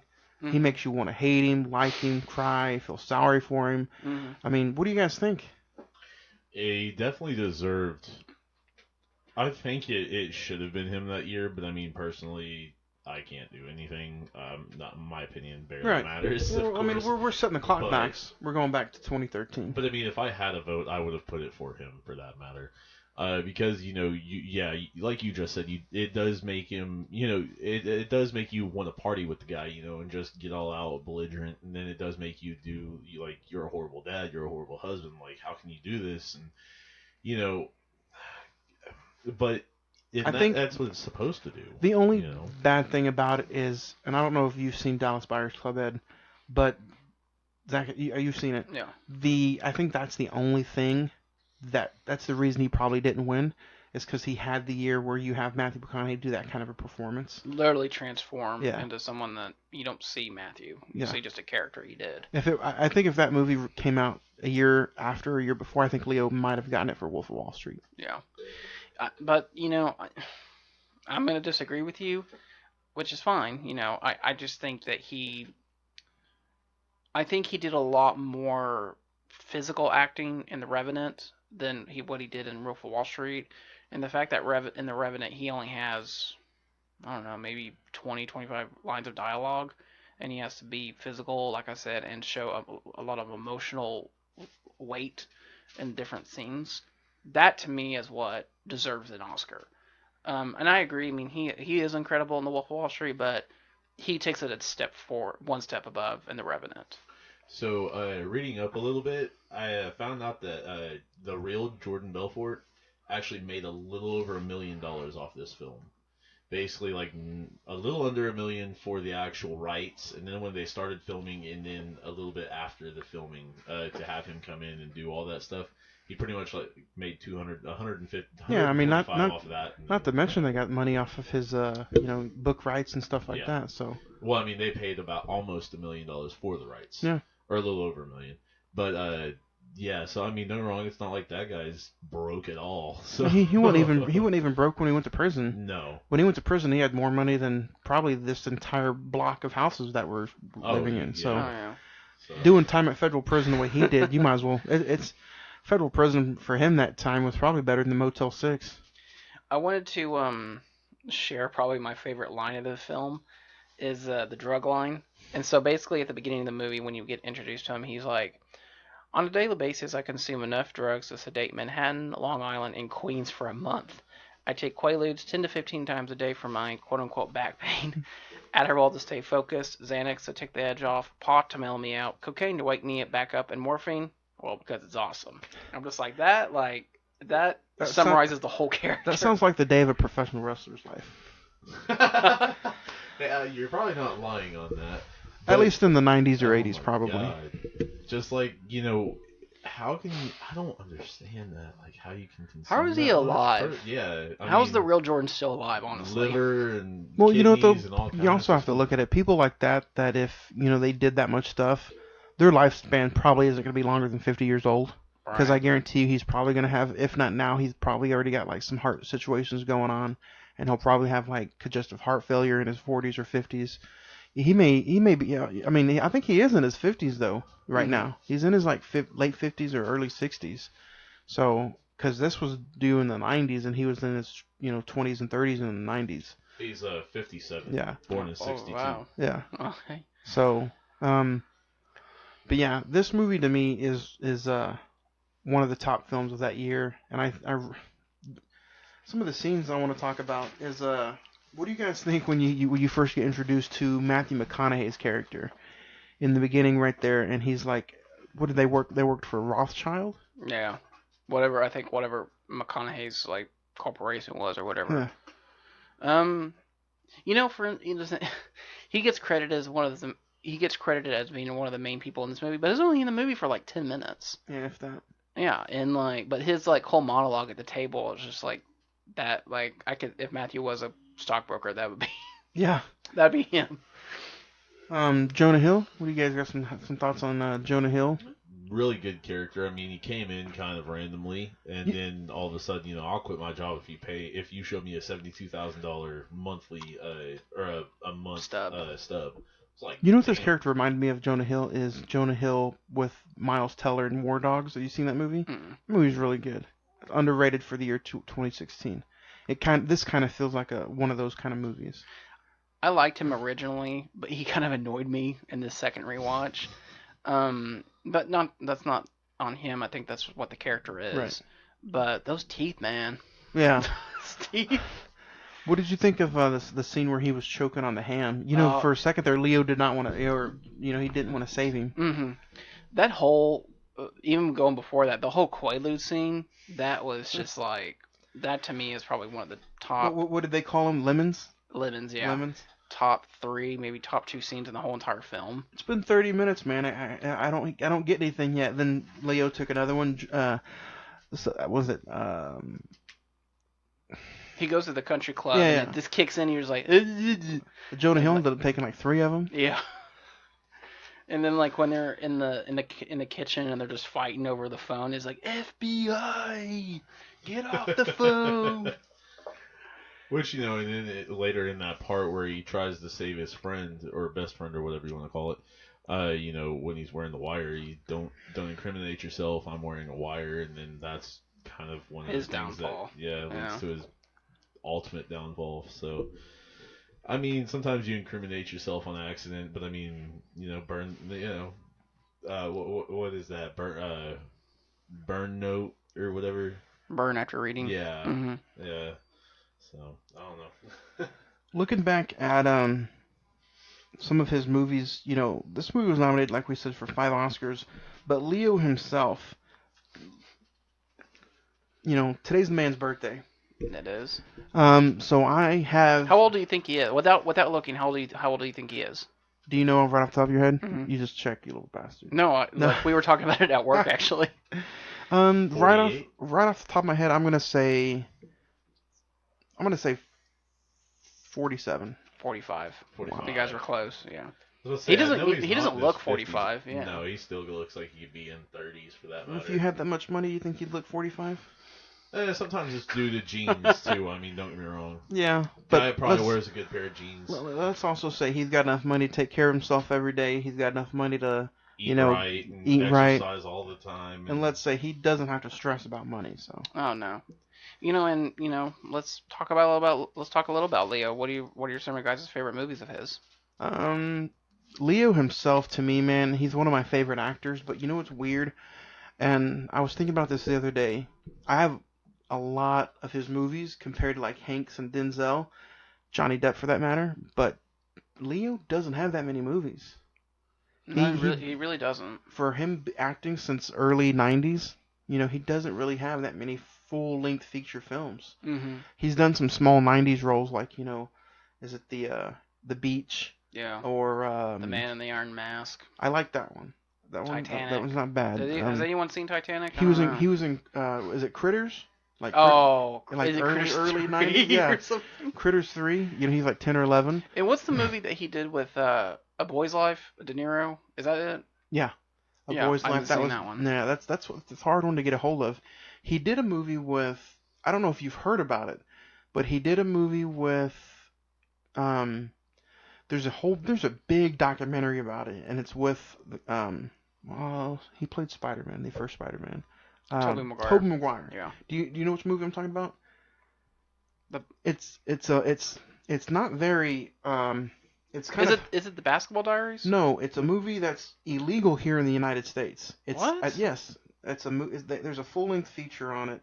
I've never heard about this. And so something like this is legal, but I mean, damn. Is he in the Basketball Diaries? Yes. Okay. Don's Plum is the one I'm talking about, and it's a low-budget independent black and white film from 2001, directed by R.D. Robb, starring Leonardo DiCaprio and Tobey Maguire. The drama filmed in 1995-96. This film takes place over the course of one night in which a group of young adults discuss life while eating at a dinner. Yeah. How is that banned in the United States? It's the lawsuits, free streaming. The lawsuit is. I think one of them. There's some really heat between the two for this, and I still think that they don't even talk to this day about it. But the film would only be released outside the U.S. and Canada. The lawsuit also required that some scenes had to be trimmed or removed. So it premiered in Berlin. Yeah. I'm gonna go. We could do something fun. I'm gonna go through his filmography, and you guys tell me, whether you guys like it or love it. Or check it out though. There's a Don Plum's documentary about why it's banned and why there's real heat between Tobey Maguire and Leonardo DiCaprio. Leonardo DiCaprio said he'll never work with Tobey Maguire. So damn, yeah, that's kind of crazy for that matter. So here we go. This Boy's Life, which is the one where he did with Robert De Niro. What's Eating Gilbert Grape. Mm-hmm. The Quick and the Dead. I forgot that Western film with, I guess I didn't know it was directed by Sam Raimi. The Basketball Diaries. Total Eclipse, which I've never heard of. Romeo and Juliet. Marvin's Room. Titanic. Yeah, I think I've heard of it once or twice. But... Okay. The Man in the Iron Mask. Mm-hmm. Celebrity, that's a Woody Allen film. Yeah. The Beach, which you mentioned. Catch Me If You Can, which I love. That's, I think, one of his underrated films. Gangs of New York. The Aviator. The Departed, which throwback to our episode we did on that. Blood Diamond. Body of Lies. Good movie, honestly. Blood Diamond. Oh yeah. I loved that. He should. Yeah, that's another Him one. and Damon Hansu. Mm-hmm. Oof. Body of Lies, which he did with Ridley Scott. I forgot he even did that. Revolutionary Road, Shutter Island, Inception. We're going to do an Inception episode probably next year. I mean, hell, The Revenant, for that matter. The one who finally won him his hardware. J. Edgar, which I think that's underrated, honestly. Django Unchained, The Great Gatsby, Wolf of Wall Street, and The Revenant, and of course this year's Once Upon a Time in Hollywood. Yep. He honestly almost could have gotten a 18 Oscars by now. Well, he honestly almost could have gotten one for Django Unchained for Best Supporting Actor. Mm-hmm. I think he could. He got nominated. Did he get nominated? I don't think he got I nominated. don't think he did. I think he might have got a Golden Globe nomination, but I don't think he got Oscar nomination. What were you gonna ask, Zach? What are your, after going through that list, what are some of his films that stand out? Let's go ahead and see what he got nominated for. He got nominated for his acting in a leading role for Wolf of Wall Street, Blood Diamond, What's Eating Gilbert Grape for that was a lead role too. What's Eating Gilbert Grape, The Revenant. What's Eating Gilbert Grape was supporting role. The Revenant, and then he won for The Revenant. So he didn't even get nominated for what he did with Django Unchained. Mm-mm. Some of my favorite right off the top of my mind is going to be some of the ones that I first seen him in. was Titanic and What's Eating Gilbert Grape. Such an underrated fucking movie. I wish the Criterion could get their hands on that movie. That's actually on my recent watches later tonight or tomorrow. And then probably Wolf of Wall Street. How I liked him in The Revenant. That's a movie that I just have to rewatch because it has been a little bit since I've seen it. Mm-hmm. What about you, Ed? What's some of the movies that stand out just off the top of your head? Revenant, Blood Diamonds, Titanic, of course. Then you've got. I've only seen Romeo and Juliet, I think twice, and it's been a long time. But that one, don't get me wrong. When you hear Leo's name, everybody knows his name. Mm-hmm. I may not be able to name 20 of his films, but everybody knows. It's hard to not know Leo for that matter. So. Well, and you're gonna get, when you hear Leo's name, you're gonna get quality. Oh yeah. A quality film, regardless if you like it or not. It's a good film. That's why it was a huge thing of why hasn't this guy won something yet? Like, what the hell are y'all waiting for? Exactly, because like you said, like before even before the Wolf of Wall Street, he could have won like 5 times. I have heard some fun stories on some of the rumors that why he hadn't won, and that while I think it's funny that Leo wanted to do this movie, I have heard that Leo has been the kind of partier that some people may not like him to be. Mm-hmm. And that there is a long rumor, I don't know if it's true or not, but there was a rumor going around that he had slept or been with somebody that was on the Oscars, like on the Oscar committee, whether it be a wife or a girlfriend or a daughter, and that was for some reason one of the main reasons why he didn't supposedly win anything. I mean, okay, I get to a point, but then again, you've got to be professional about that. So that to me is very unprofessional of not him really, but of the person on the committee, because I'm sorry, if you don't want to be on the committee and you can't judge fairly by what the actual movie is about and how that person and or persons or whatever category it is, then you're an unprofessional asshole. Yeah, maybe he was an asshole for that too. I'm not saying he wasn't, but well, maybe spend more time. So now we'll talk about, like, if you had to pick one Leo movie that probably wasn't your favorite, what would you pick? Me, off the top of my mind, if I had to pick at least just one, and it's probably because I've only seen it like maybe once, and I haven't given it really the time of day, might be Body of Lies. Yeah, I'll agree with you on Body of Lies. Truthfully, I've never seen Body of Lies, so I can't fall into that category. It's a weird, it's like a CIA operation film, but it's just random. Like him and Russell Crowe are in it. Yeah. Honestly, I know I'm probably gonna get a bit of hate for this, but of how much it has been Titanic. Get the fuck out of this room. There's your rant of the day. Okay, but let me finish. It's just how it's an extreme. I mean, it was such a long movie. They gave it 2 VHSs. Oh yeah. You know what I mean? So it was just like don't. And to be fair, I think looking back at it now, it's only like 3:15. It's 15 minutes longer than The Wolf of Wall Street, I think. And I mean, to be fair about that, at that time, that was what, 99? 97. 97. Okay, so I was 6. The first time I've ever even laid eyes on that movie, I think I was 10 years old. I didn't want to spend 3 hours of my life. How long has it been since you rewatched it? A long freaking time.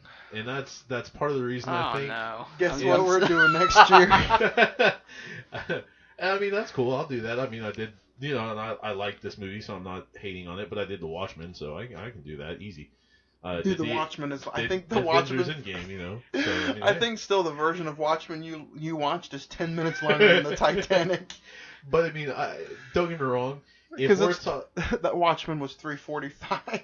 But okay, in all retrospect, the question you asked was, what movie have you not liked? Right. Most and I'll probably tell Zach, like, if I were to rewatch Body of Lies, it might be a film I dig. Just like, what is it? The one he ended up redoing with Kate Winslet. Was it Revolutionary Road? I haven't seen that. I've only seen it once. That's gonna be mine. You can have Body of Lies. I'll do Revolutionary Road. I couldn't even get through that, man. Really? I'm gonna be honest. That's the one where he's like a really abusive, like, alcoholic husband. Yeah. And it was supposed to be like this big, like, Oh, him and Kate Winslet are Yeah. doing a movie together. And I think one of the only reasons why I probably don't remember it is because I've only seen it one time, and that's when it came out in theaters. Mm-hmm. I bought the Blu-ray, but I haven't even sat and rewatched the Blu-ray. Kind of makes you wonder how he is in real life. Like, is he Wolf of Wall Street material? Is he, Well, it's Monday, like... and I wonder. What's interesting is while we're sitting here talking about that guy, he is out probably doing some Wolf of Wall Street shit for his birthday. Yeah. I hope not the drugs, but I mean, I wonder how he's spending his birthday right now. If you guys had to pick one, is it maybe a nice steak dinner? Is he? Oh fuck no! No? He ain't having no bitch ass steak dinner. Well, That he is. motherfucker's He is. got, like... You know what though? He is a big.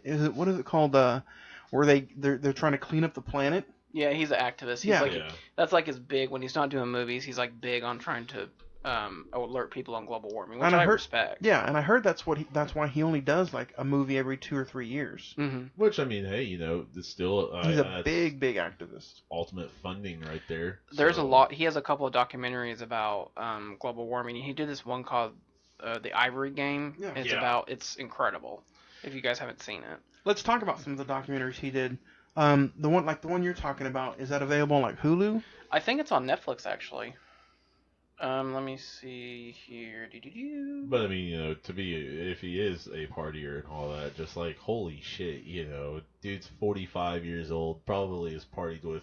I mean, don't get me wrong, because you've got to think, he's been at least a big name for, 20, 25 years at minimum? Yeah. Possibly even 30, almost 30 years for that matter.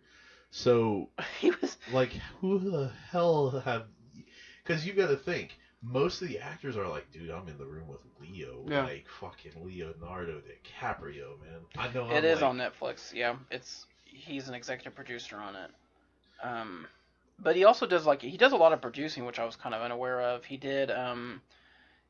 produced Ben Affleck's movie Live by Night, which is not very, well, Out of the Furnace, The Ides of March, Out of the Furnace is kind Orphan. of underrated. Orphan?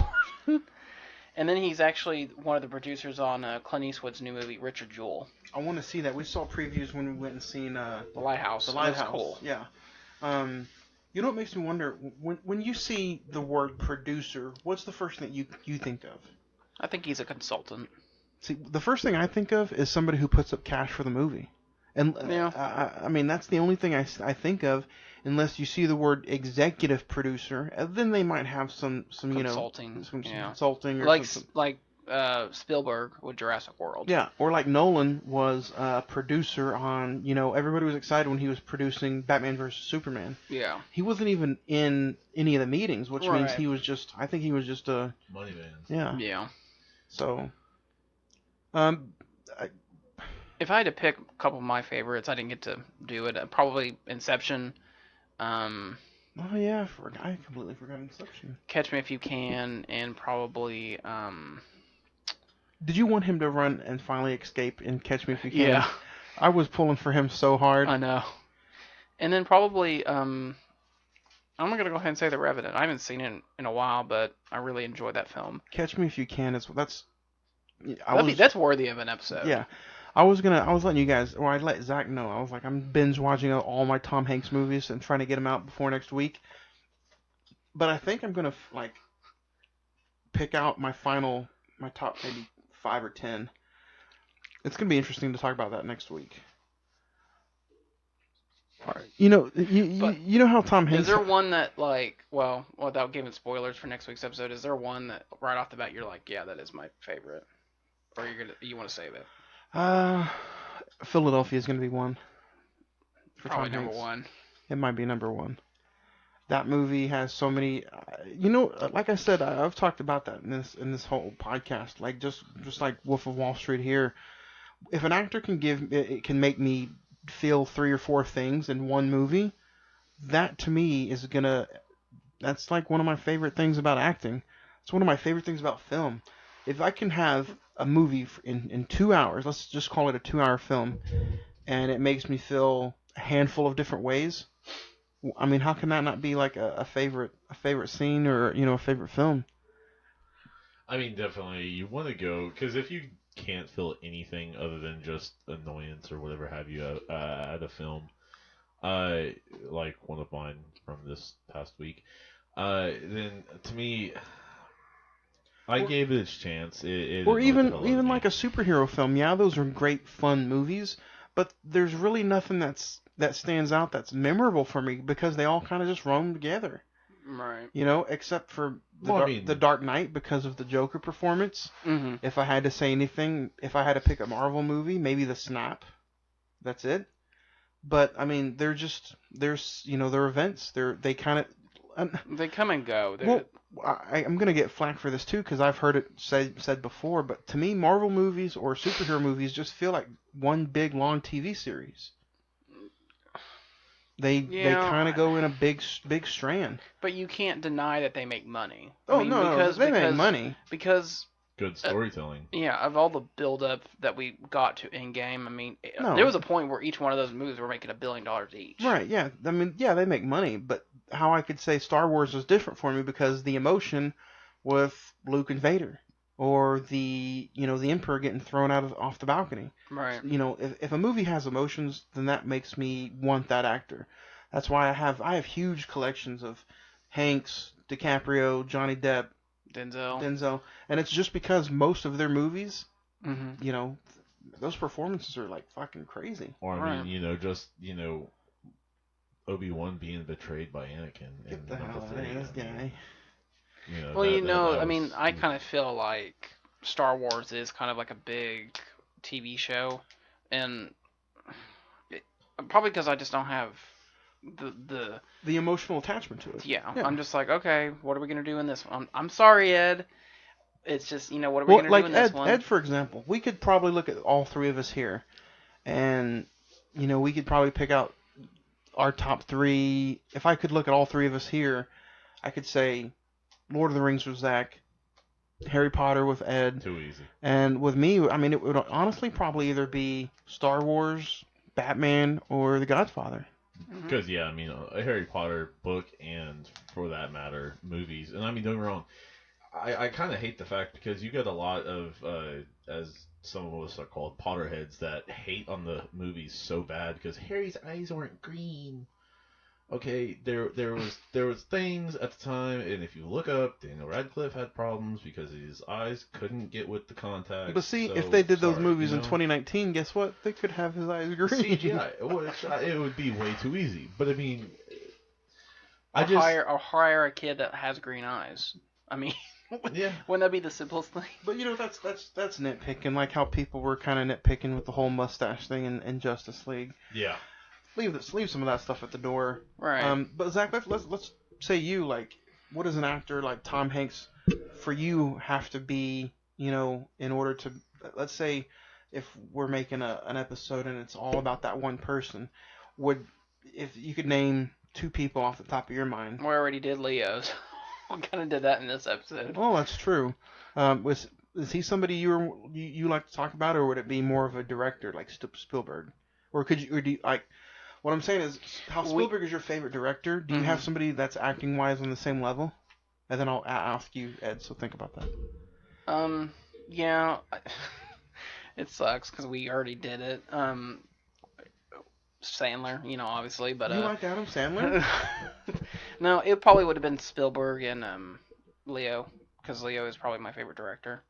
Actor? Yeah. Personally, I've always liked Will Smith. I think. Shut up. You're asking me. I mean, damn. I didn't laugh. He laughed. But I mean, personally, like, okay, and this goes back to my childhood. I do feel bad for him though with Gemini Man though. It does go back to my childhood, with Men in Black. No disrespect. That's what I'm asking about though. That's what's. What is that noise? Oh. That's what I'm asking about though, because that was really, really good. Like, that's what I am asking you about, Zach. Like, Ed's picking Will Smith. Is it a popular decision? No, but it brings back to the emotion of, hey, my childhood, or if I remember this kind of acting, it's Will Smith because of like Men in Black or Bad Boys. We saw the new Bad Boys trailer, and that thing looks pretty good. But I mean, even so far as, and I know this is gonna get laughed too, Jake Gyllenhaal. I've always liked Jake Gyllenhaal for that matter. Bubble Boy. Yeah, I mean, Bubble Boy's been great. Donnie Darko is pretty much my favorite movie. Have you ever seen Asa Darko? I have. Is it? I heard is it like a sequel, but it's about his sister, right? Yes, it's about his sister, and I want to say it's 10 years later supposed to be. Do they mention Donnie in it? Yeah, they do? mentioned him a few times. They mentioned Grandma Death a time or two, if I'm not mistaken. Some different stuff like that, and it kind of goes. It kind of. I mean, I don't think it's as good. If some people have issues with Donnie Darko and say, well, he pretty much went back in time and ended up dying anyway, S. Darko pretty much confirms the dude died in the movie. Yeah, and I mean, to me, it's one of the more beautiful romantic tragedy movies, for that matter, and it just kind of really touched my heart at that time. So I mean, that's one of the things I like about that. But then another person is Johnny Depp that I've really liked. So I mean, there's a definite few, but I mean, Will Smith has always been one that I have just liked throughout time. So would that be yours, I mean, Johnny Johnny Depp, Depp, and even Hancock, for that matter. Oh, yeah. I mean, don't get me wrong. I know it was kind of a bad-ish movie, but I still found it kind of funny. Movies like that, though, I don't think they're bad. It's just some people might think they go overboard with the time. Like a movie like that, I feel like you could get a nice, good comedy action done in about an hour and a half. Mm-hmm. Ain't no reason that thing should last 2:15. Well, I mean, when he punched the shit out of Michael Myers, kid mode, What were you gonna ask? What was your director and actor? Mine would probably be Tarantino, and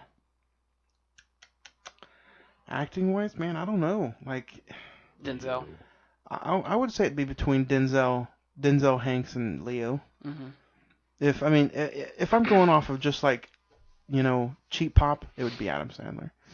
Like, I don't know, man. No, that's fine. I'm not like hating on that. It's just that's your favorite actor.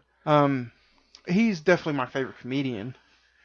Check out our episode. We did a whole episode on Adam Sandler. Speaking of next week, guys, there were some boo-boos that we did for Adam Sandler that some people didn't really enjoy. It was one of our least viewed episodes. What? Yeah. Going back at it, what's some of the mistakes that we could probably make up next week when talking Tom Hanks? I mean, you can always do more research, or better research for that matter, just because, you've got, I mean, okay, you've got to think about it like this. Because he's got the filmography. I mean, we could sit and talk movies all day. Yeah. But, when you're dealing even with the guy's personal life or whatever have you, there's 16 different sites and 15 of them have 4 different stories. Well, I think we're gonna leave. I think we're gonna leave most of that out. I know for sure yeah. we're gonna talk. We're gonna talk maybe some upbringings, and we're definitely gonna mention some of his maybe some inspirational acting or actors in his career. I think what I'll probably do. Do you want to pick a film of his and kind of revolve, and we'll talk going off and kind of go into. Well, I think what I'm gonna do is I'm gonna leave it up to you guys to suggest. I want you to suggest a Tom Hanks movie. Ed, I want you to suggest a Tom Hanks movie, and then I suggest Philadelphia.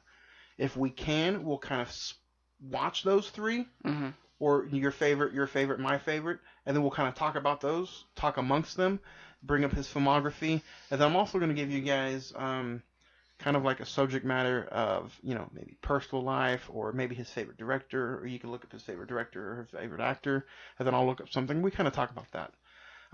I mean, I already know the movie I'm wanting to say anyway. What is it? Da Vinci Code. The Da Vinci Code. Oh. It's pretty much my favorite performance from him. Nice. Live performance for that It'll matter. be a good watch. I haven't seen that in a while. What about you, Zach? You have anything off the top of your mind? Catch Me If You Can? Oh, yeah. I'm gonna do Catch Me If You Can. Yeah. Yeah. Okay, so Philly, Da Vinci. Do you have any of those? Yeah. Or you do? Okay. I don't have Philadelphia. Well, you said Philadelphia's on Voodoo. Philadelphia's on Voodoo for both of you guys. I'm gonna do half and half. I'm gonna do Catch Me If You Can and Captain Phillips. Captain Phillips. Because I haven't seen Captain Phillips in a while. Other than that, you want to go back to We'll go back to The Wolf of Wall Street. My favorite movie of all time from Leo. I'll go ahead and say it. It's probably in my top 2 of Leo films. I think what we'll end up What's doing. your number 1? We're gonna do a quick just run through top 5 of Leo films in this, and then we're gonna talk some favorite scenes from The Wolf of Wall Street. So.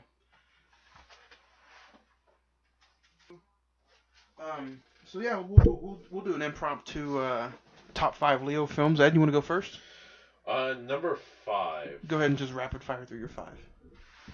Okay. Shit. Number 5, Django. Number 4, I'd have to say would be probably. It's kind of hard to do, but probably The Revenant. Number 3, I would say Blood Diamond. Number 2, I thought Blood Diamond would be number 1 for you. not.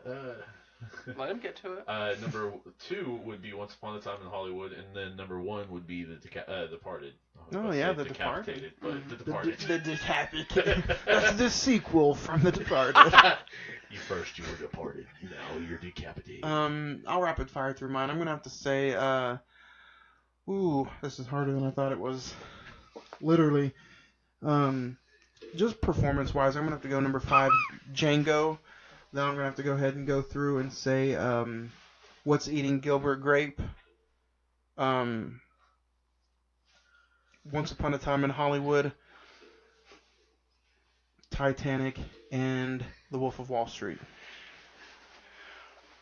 Zach? The hell's the matter with you? I'm gonna do honorable mention The Aviator. Let me see. Number 5, Gangs of New York. Number 4, The Departed. Number 3, Blood Diamond. Number 2, Shutter Island, and number 1, Inception. Yeah. That was a really.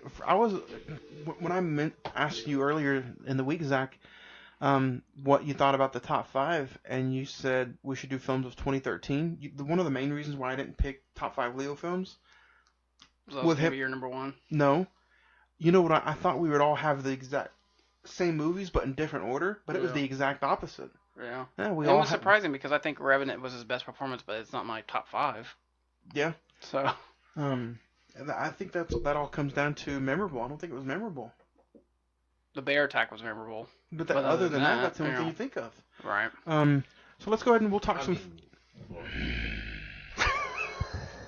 What were you gonna say? Other than that, if you have actually even looked into a little bit of the true story, it's. Ed, you bring up this book every single time. Well, I'm just saying. Well, it's a lot more crazier than the movie. It is, because literally he had not. I know it depicts it in the actual movie, but he had the Indians on his ass the entire time. Part of it, he sewn part of the skin of the bear onto his own back. You guys think movies like that, if it's like brutal, do you think it should include how brutal it actually was? Yeah. Because I enjoyed the fight scenes with Tom Hardy. Those are pretty brutal. Mm-hmm. Which but yeah, it was just so far much that, the guy I think it was a 3 or 4 month journey on his own and in just all kinds of misery. So. But yeah, I know I bring it up, but that's a book that we should try to. Some of us should try to see and look into. Read, yeah. He definitely wasn't made of glass. When I say us, I mean one of you guys should look. Oh yeah. Well, shit. We'll go ahead and talk favorite scenes from this movie. If I had to pick one off the top of my head, I'll go through one scene. It would probably be the lemon scene where him and Jonah Hill kind of messed up on the lemon, and then the where he's kind of like the celebrative coach getting everybody pumped up, where he thinks he's getting ready to leave, but he's not, and he just comes back in and he's all crazy about it. I would say those two. Ed, what about you? My top 2 favorite scenes would be the scene with him and McConaughey at the beginning. Especially like the lunch scene. Just the exchange of dialogue between the two is crazy, and the echelon of actors that they are is just that was pretty cool. And I'd say my favorite scene though would have to be the one in the water, the boat scene, when pretty much they're on a boat that's it looks like a perfect storm practically. So I've got to say those 2 would be my favorite if I had to pick. Zach, what about you? My 2 favorite scenes are both Leo and Margot Robbie. The first one is with the water, where she sprays water in his face, and he's like cussing up a storm and says, like, oh, you got to do work, and doing this and that. And then the other one is basically the most extreme of the fights that he has is with his wife about his daughter, and so she's like, I want a divorce, and like, oh, how convenient is it I'm getting indicted and you want to get out of here, and then like he runs off with the daughter, nearly kills both of them while driving it out of the garage. That's insane. Yeah, I mean, even gone to the point where he hit her in the ribs or stomach. Turns back and punches her in the stomach. Mm-hmm. Yeah. That kind of reminded me of a sequence in Goodfellas. I mean, I keep mentioning Goodfellas during this movie, during this episode, but that's how much The Wolf of Wall Street reminded me of Goodfellas. Mm-hmm. Star rating. So, Zach, we'll start with you. You want to give the movie a star rating? Yeah. We just a heads up, if this is the first time you're listening, our star rating consists of just 1 to 10. Yeah. So, I mean, usually a lot of people do 5-star or, you know, or letter grades. or a 3-star rating, but we do a 1 out of 10. So, 1 being horrible or 0 being Yeah. horrible, wouldn't watch it again. 10 being I'd watch it every day. yeah. Yeah. You know, I do have my flaws with this movie. I think it's way over too long. I think the subject matter is just, you know, I get what they're trying to do, and, you know, I just think they could have cut some of it out. Oh, yeah. But still, I think it's really well directed. It's incredibly acted with Leo, Jonah, Matthew. It's really, but it's kind of, you know, shocking that you can really tell that this isn't an everyday kind of film for a lot of people. It's not your 5-year-old's regular film. Right, and you know the fact that they were able to get away with as much as they did without an NC-17. Yeah. 7.5. Ed, what about you? I would have to go a little bit higher. I would say a 9. I think this is an incredible performance. You know, like you said, when you can go ahead and, or Johnny, like you said, when you can go ahead and perform and bring out, you know, possibilities of how you look on tons of mixed substances, we'll call that.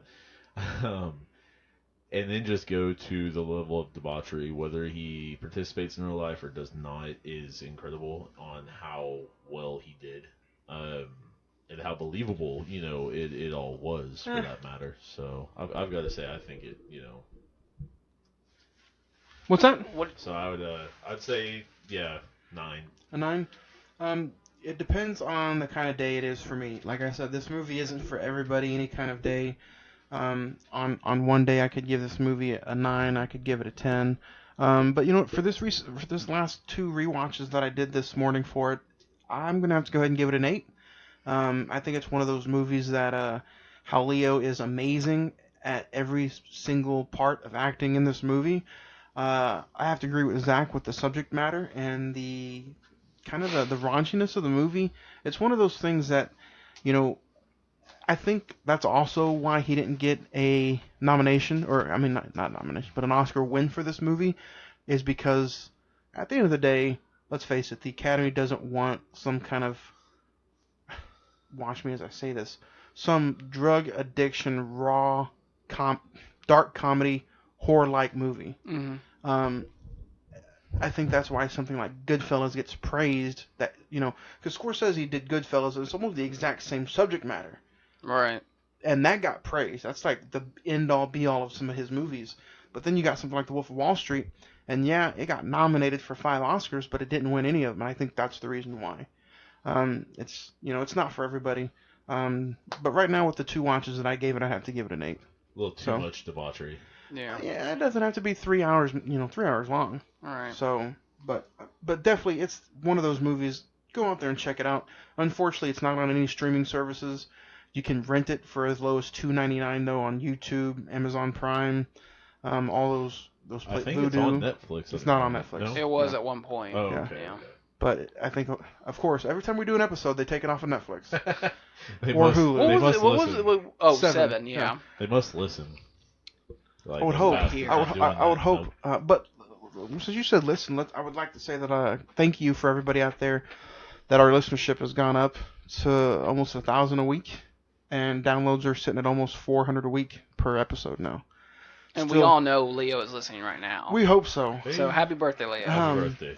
But we'll get. I think that'll wrap us mostly up. We'll get in the mailbag, and then we'll send it home. Unless anybody has anything else for the Wolf of Wall Street. Zach? No? No.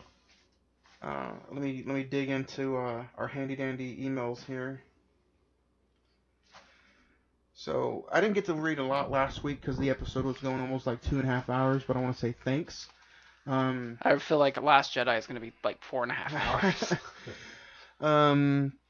This is from Henry. He wants to ask us, guys, have you ever heard of the made-for-TV Halloween movie? No.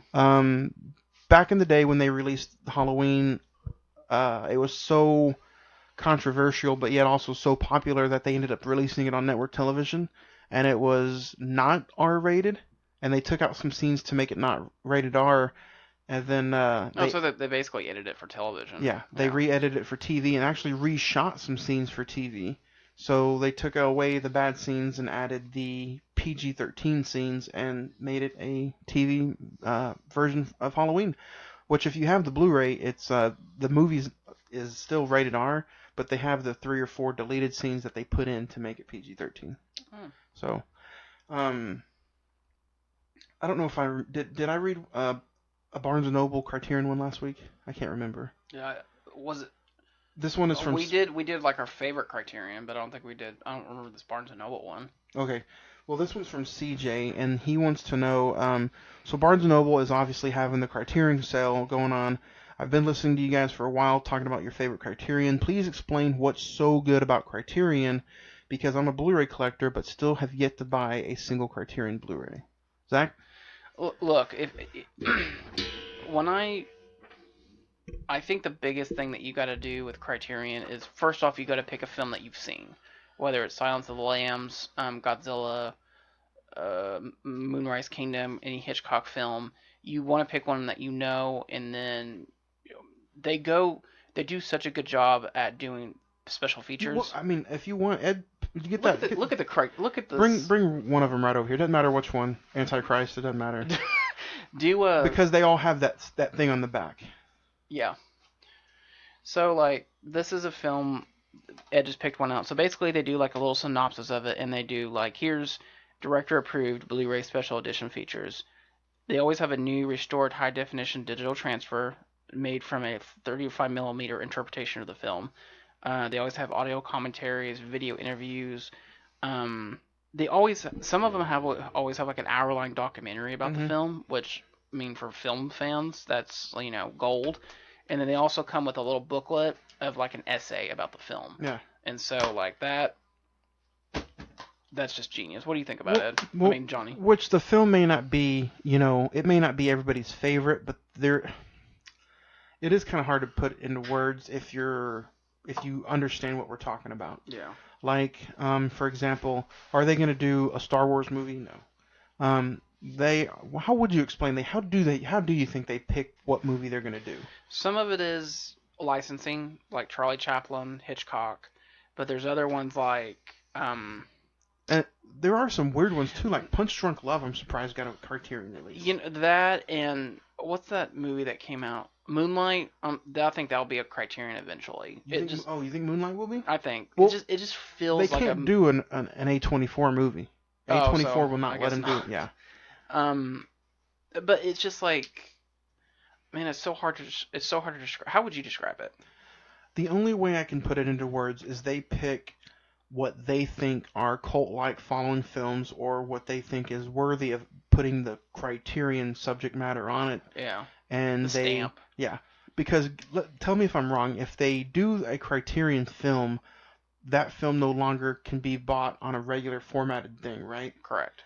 But which is that's not necessarily true, because Silence of the Lambs right. You can buy that in several different ways. Well, it also was going to bring me to that there's also certain VHS Criterion that's not DVD or Blu-ray, and then there's certain vice versa. Like, but I don't understand how I have a buddy who's got a RoboCop copy of the Criterion on, I think, DVD, but that's nowhere near released on Blu-ray. And the same goes for Armageddon. Armageddon was a Criterion, which is weird. Well, and I don't understand why Wes Anderson, all his movies eventually go out on Criterion. So the last one, Isle of Dogs, that'll eventually be on Criterion. Yeah. But I don't understand how some Wes Anderson's, they'll take a little bit longer. But like The Curious Case of Benjamin Button, right when it was released, it was Criterion. Yeah. So I don't understand. And it's a completely different case. Yeah. Like, it was. I mean, you can see it's over there. Like out of all my Criterion movies, that stands out because it's not cased or No. through the other ones. But I would like to, since you said Armageddon, I would like to see what the what was the special features? Yeah, the special features on that movie. Go ahead. So, okay, it's saying that, oh, come on. Are you serious? Okay, so what it says on the Criterion Collection's frequently asked questions is the Criterion Collection is a continuing series of important classic and contemporary films on home video. An auteur classic, a Hollywood blockbuster, and an independent B horror film all have to be taken on their own terms. So pretty much, I guess it's just what they're looking for is more like contemporary art, such or as a B or in a nutshell. In a nutshell, it would sound like the claw. It moves. The claw chooses who will stay and who will go. Basically, yeah. And we all know Antichrist is art films. Sure. Coco Crisp wants to know. Can't wait for your year-end awards. Wants to know what your favorite film would be so far. We get this one almost every other week, but I feel like I still have to But ask. it's always changing. Yeah. Which is good. Because on the we last, all know what your number one is. Hold on a second. What I was going to say on the last email I read this, it was Once Upon a Time in Hollywood. So now the reign's been taken over by the Joker. It definitely is not the countdown. I will give that away hardcore. Oh, man. So yeah, yeah. I mean, so far, Once Upon a Time in Hollywood, I would agree with that one. But I keep in mind I have not seen Joker yet. So probably, The Lighthouse. That made like a huge impact. Yes, The Lighthouse was almost right up there with the Joker to me. Mm-hmm. Yeah. I need to rewatch it again. But The Lighthouse kind of had a huge impact on me. I don't think that's my favorite film, but it's close. Yeah. It's really close. Ed? well, I was saying Once Upon a Time in Hollywood so No, far. nice. I have not seen the Joker, so keep that in mind, of course. But yeah, Once Upon a Time I'm so surprised. far. I'm surprised you picked that over Endgame. Last time it was Endgame. I mean- No, last time you said Far From Home. Yeah, Or not Far From Home. No. Yeah, Far From Home. Spider-Man. Yeah, Spider-Man Far From Home. I've just got to say, I mean, if you're looking at something, it's kind of a hard comparison, but I mean, I do definitely, Far From Home is probably one of my personal favorites, but if I'm looking at it more with a little bit more artistic, I'm probably going with Once Upon a Time. Anonymous wants to say thoughts on Rogue One. I didn't really hear you guys' top 5 last week, but I would like to say thoughts on Rogue One. Rogue One we didn't really talk about last week, but if I had to pick out of to me it doesn't even feel like a Star Wars movie. It feels more like Zach said last week. It's the Saving Private Ryan of the Star Wars films. It's definitely more gritty. So I enjoyed. If I had to give it a rating off the top of my head, I'd give it an 8. Yeah, I'm gonna go a little bit lower because I saw it twice in the theater and never had the desire to see it again. And not to say it's a bad film, just I kind of had my taste of it. I'd do a 7. What about you, Ed? I guess I'll go ahead and go in the middle on 7.5. I liked it. Wasn't the best Star Wars film in my personal opinion, definitely, but I liked it. It was cool to bridge the gap between Revenge of the Sith and A New Hope. That's true. Sean wants to say, loved the Star Wars episode last week. I would definitely love some prequel episodes. What would you guys say on talking prequels? I talked to Craig about this earlier. And first off, I would like to say I think thank you for listening last week. But if I had to pick a prequel, I think Phantom Menace deserves an episode. Personally, it's kind of a toss-up between 1 and 3 for me because both have definite big. I think 2 is just going to get crapped on most of the time. I don't think so. 3. I think it would be fun to revisit, not all 3 at once, but, spread them out and maybe talk about them here and there. Maybe after The Rise of Skywalker. It's definitely going to be after The Rise of Skywalker. Yeah. Well, I can't handle that much in 1 month. But I mean, it's definitely to me, and I love Star Wars, to be fully honest. It just does annoy me most out of all the films. To the whole extreme concentration on the romance side. Yeah. Does annoy the hell out of me. What about you, Zach? I'm gonna agree with that. Probably 1 or 3. 1 was like such a huge cultural phenomenon. Like it was big. It was just like Star Wars is back. Oh my god. Yeah, people would literally go to the theater and watch the trailer and walk out of whatever movie it was.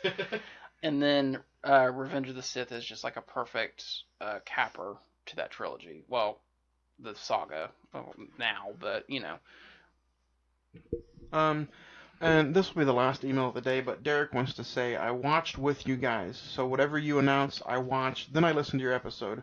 First off, Margot Robbie, wow. And then second question is, are you surprised she didn't get any kind of nomination for this movie, or do you think she'll get nominated for Once Upon a Time in Hollywood? I mean, I would see more Once Upon a Time in Hollywood recognition for her. This one, I mean, it's almost sad to say that she didn't, like we said earlier, didn't really get recognized for Wolf of Wall Street that much, anyways. I'm complete opposite. I think she should have gotten recognized for the Wolf of Wall Street because of how crazy and like outlandish she was. I don't think, sadly, but I don't think she's going to get anything for Once Upon a Time in Hollywood because she's not in it that long. Exactly. And then the time she's not a game changer in the movie, which is fine. I mean, the way he wrote that part for her is perfect. But let's talk a little bit, just a little bit of Margot Robbie. Like, she didn't, how can I put this? She hasn't really had that true stamp on her filmography yet, if you know what I mean. I mean, she knocked it out of the park with Harley Quinn to where I don't think you can cast anybody else now as Harley Quinn. I mean, you can, but it's going to kind of get that Heath Ledger thing with the Joker. It's not, even though there may have been before. She didn't knock it out of the park like that. Well, I'm just saying, like, it's going to be a very hard thing to find. And then if it's so, because I mean, it's kind of like because she does that to Jared Leto. Well, she does that Bronx, New York accent so well. Yeah. That's why I think Wolf of Wall Street, she should have gotten some kind of recognition. I thought she got a lot of recognition for I, Tonya. I forgot about that. I forgot about I, Tonya too. She didn't win for that either. Legend of Tarzan. Yeah. The Big Short. She's only in The Big Short for like 5 minutes though. Let me see. She was in that movie with it Whiskey Foxconn or Whiskey Tango Fox. There you go. I said WTF. Yeah. The Legend of Tarzan, Suicide Squad, Goodbye Christopher Robin, which I wanted to see that. I actually looked pretty good.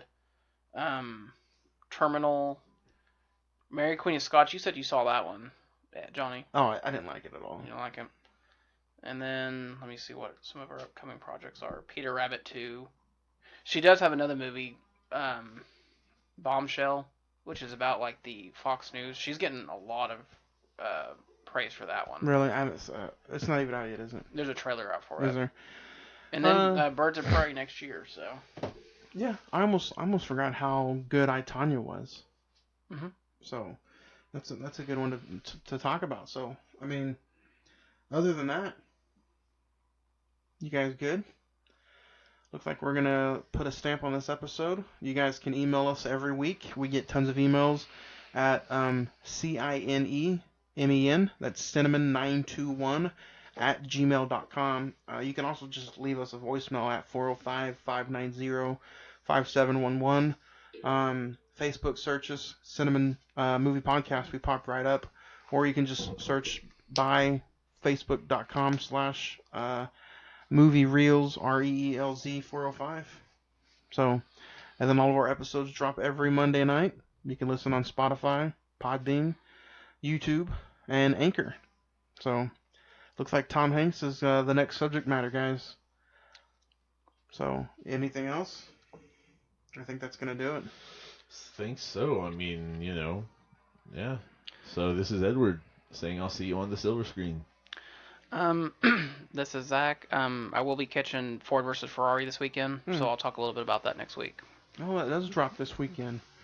I'm there's some stuff I'm looking to go out and see. I might go see that, or I still really want to see. Was Doctor Sleep is out. That's getting some pretty good high praise. So you don't want to go see John Cena? Fighting with Fire. What's it called? Fighting with Fire or whatever? Technically, it's free now, so I'll go see anything. Oh. Why are you on John Cena so much? Well, you know. You can't see You like him. that haircut now, don't you? Man. It's the haircut, isn't it? Yes. It's the haircut. Like I said, you guys can definitely follow us, some recent watches. Follow everything we see on the Instagram at One Word Cinnamon Movie Podcast. Send us some more emails, guys. We're getting tons of emails at cinnamon921@gmail.com. This is Juan, and we will see you next week as we talk all things Tom Hanks. So thank you for listening, and we'll talk to you next week right here on the Cine-Men Movie Podcast.